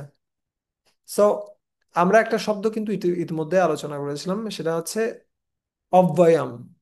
অব্যয়ম শব্দের অর্থ হচ্ছে সেই বীজ থেকে যদিও চারা সৃষ্টি হয়ে যায় কিন্তু বীজটা নষ্ট হয় না। কৃষ্ণ থেকে যখন বিষ্ণুর সৃষ্টি হয় তখন কৃষ্ণের অস্তিত্ব বিলীন হয়ে যায় না। ঠিক একইভাবে যখন সমস্ত অবতারগুলো কার কাছ থেকে আসছেন, সমস্ত অবতারগুলো যখন পুরুষ অবতার থেকে আসেন, পুরুষ অবতারের যে স্থিতি সেটা বিলীন হয় না। আর যখন পুরুষ অবতার নিজে ইচ্ছা করেন যে না, আমিও একটু অবতীর্ণ হব, আমিও মহাপ্রভুর সঙ্গ প্রাপ্ত হতে চাই, মহাপ্রভুর কৃপা প্রাপ্ত হতে চাই, এই সমস্ত জীবেরা তারা কষ্ট পাচ্ছে, তাদের জন্য আমি কিছু ব্যবস্থা করতে চাই, অসম্ভব কিছু নয়। সকলেই সম্ভব কিছু, সকলেই সম্ভব কৃষ্ণে, কিছু মিথ্যা নহে, চৈতন্য চরিতামৃতের কথা। এ, প্রভু আরেকটা বিষয়, প্রভু প্রভু সম্ভব। হ্যাঁ, হচ্ছে এই যে অবতারেরা কোনটা হচ্ছে শক্তাবেশ অবতার আর কোনটা লীলা অবতার, যেটা প্রশ্ন ছিল, এটা কেমন করে বুঝবো প্রভু? সেটা শাস্ত্রে বর্ণিত থাকবে, শাস্ত্রের বর্ণনা রয়েছে, শাস্ত্রের বর্ণনা অনুসারে আমরা গ্রহণ করব। আমরা আমাদের নিজস্ব ইচ্ছা অনুসারে গ্রহণ করব না, আমরা মনে করব না এটা সত্যাবে, সেটা সেটা শাস্ত্রের বর্ণনা যেটা রয়েছে, মহাজনেরা যেটা স্থির করেছেন সেই অনুসারে আমরা গ্রহণ করি, আমাদের নিজস্ব ইচ্ছা মতো নয়। ঠিক আছে। ঠিক আছে প্রভু, প্রণাম প্রভু। জয়ন্তী মাতা। হরে কৃষ্ণ প্রভু, আপনি যে বললেন যে শনিবারে পরীক্ষা নিবেন, তো প্রথম চ্যাপ্টার দ্বিতীয় চ্যাপ্টারের যে প্রশ্নগুলো সেটা আমি কিভাবে কালেকশন? আমরা ইতিমধ্যে গ্রুপে ইয়াটা দিয়েছি, কি মডিউলটা দিয়েছি, মডিউল থেকে আপনি দেখে নিতে পারেন, এগুলো সিম্পল প্রশ্ন।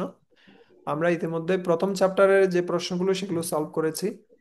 দ্বিতীয় চ্যাপ্টারটা আজকে আমাদের প্ল্যানিং ছিল, আমরা অ্যাটলিস্ট গ্রুপ ভাগ করে দিয়ে কাজটা করার চেষ্টা করতে পারি কিছু সময়ের জন্য হলো, কিন্তু প্রশ্নোত্তরে কিছু সময় যাচ্ছে, এটাও প্রয়োজন। আহ আপনি অন্যান্য মেম্বারদের সাথে কথা বলতে পারেন, অন্যান্য মাতাজিদের সাথে কথা বলতে পারেন, আপনি নিজে প্রচেষ্টা করুন, পারবেন।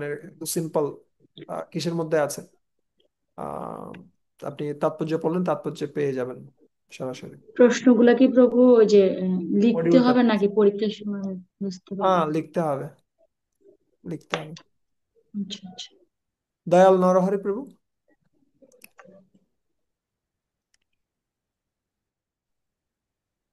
হরে কৃষ্ণ, দণ্ডবোধ প্রণাম প্রভু। ধন্যবাদ। প্রভু, এখানে আমি একটা চ্যাট বক্সে দিয়েছিলাম, দ্বাদশ অবতার ভগবান দমন্তরী রূপে আবির্ভূত হয়েছিলেন এবং হুম, ত্রয়োদশ অবতারে তিনি মোহিনী রূপে অসুরদের সমন্বিত করে দেবতাদের অমৃত পান করেছিলেন।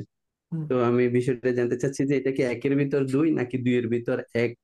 এটা কি একই অবতার? তারা অমৃত ছিন্ন করে নিয়েছিল, তখন ইমিডিয়েটলি আরেকটা অবতার নিয়েছিলেন? ব্যক্তি তো একই, ভগবান না, একজন ব্যক্তি থেকে জি জি। সবকিছু আসছে, কিন্তু বিভিন্ন সময় বিভিন্ন কাজ তিনি করেন। ঠিক যেমনি কারেন্ট একই, কিন্তু কোনো সময় সেটা কি করে, যখন আপনি হিটার দিবেন জ্বালিয়ে দিবে, যখন আপনি ফ্রিজার ব্যবহার করবেন সেটা ঠান্ডা করবে। ঠিক একইভাবে এখানে ভগবান ধন্বন্তরী রূপে যখন অবতীর্ণ হয়েছেন, তিনি এমন ভাবে অবতীর্ণ হয়েছেন যে উনি খুব দুর্বল, ওনার হাত থেকে ছিনিয়ে নিয়ে গেল। আবার তিনি মোহিনী রূপে অবতীর্ণ হয়ে সবাইকে মোহিত করে ফেললেন, তারা সহজেই সেটা আবার দিয়ে দিল। সো একই কাজটা, কখনো গরম কখনো ঠান্ডা, বিদ্যুতের মতোই ভগবান বুঝতে ওইরকমই। বজ্রাতপি কঠোরম কুষ্মাতপি কমলম, দুইটাই করতে পারেন। একের ভিতর দুই, পেরেছি। নাকি দুইয়ের ভিতর এক, কিন্তু বেসিক্যালি তিনি এক। ঠিক হ্যাঁ, আছে। ওকে, থ্যাংক ইউ প্রভু। হরে কৃষ্ণ। ধন্যবাদ আপনাদের সবাইকে সুন্দর প্রশ্নের জন্য। আমরা, ওকে।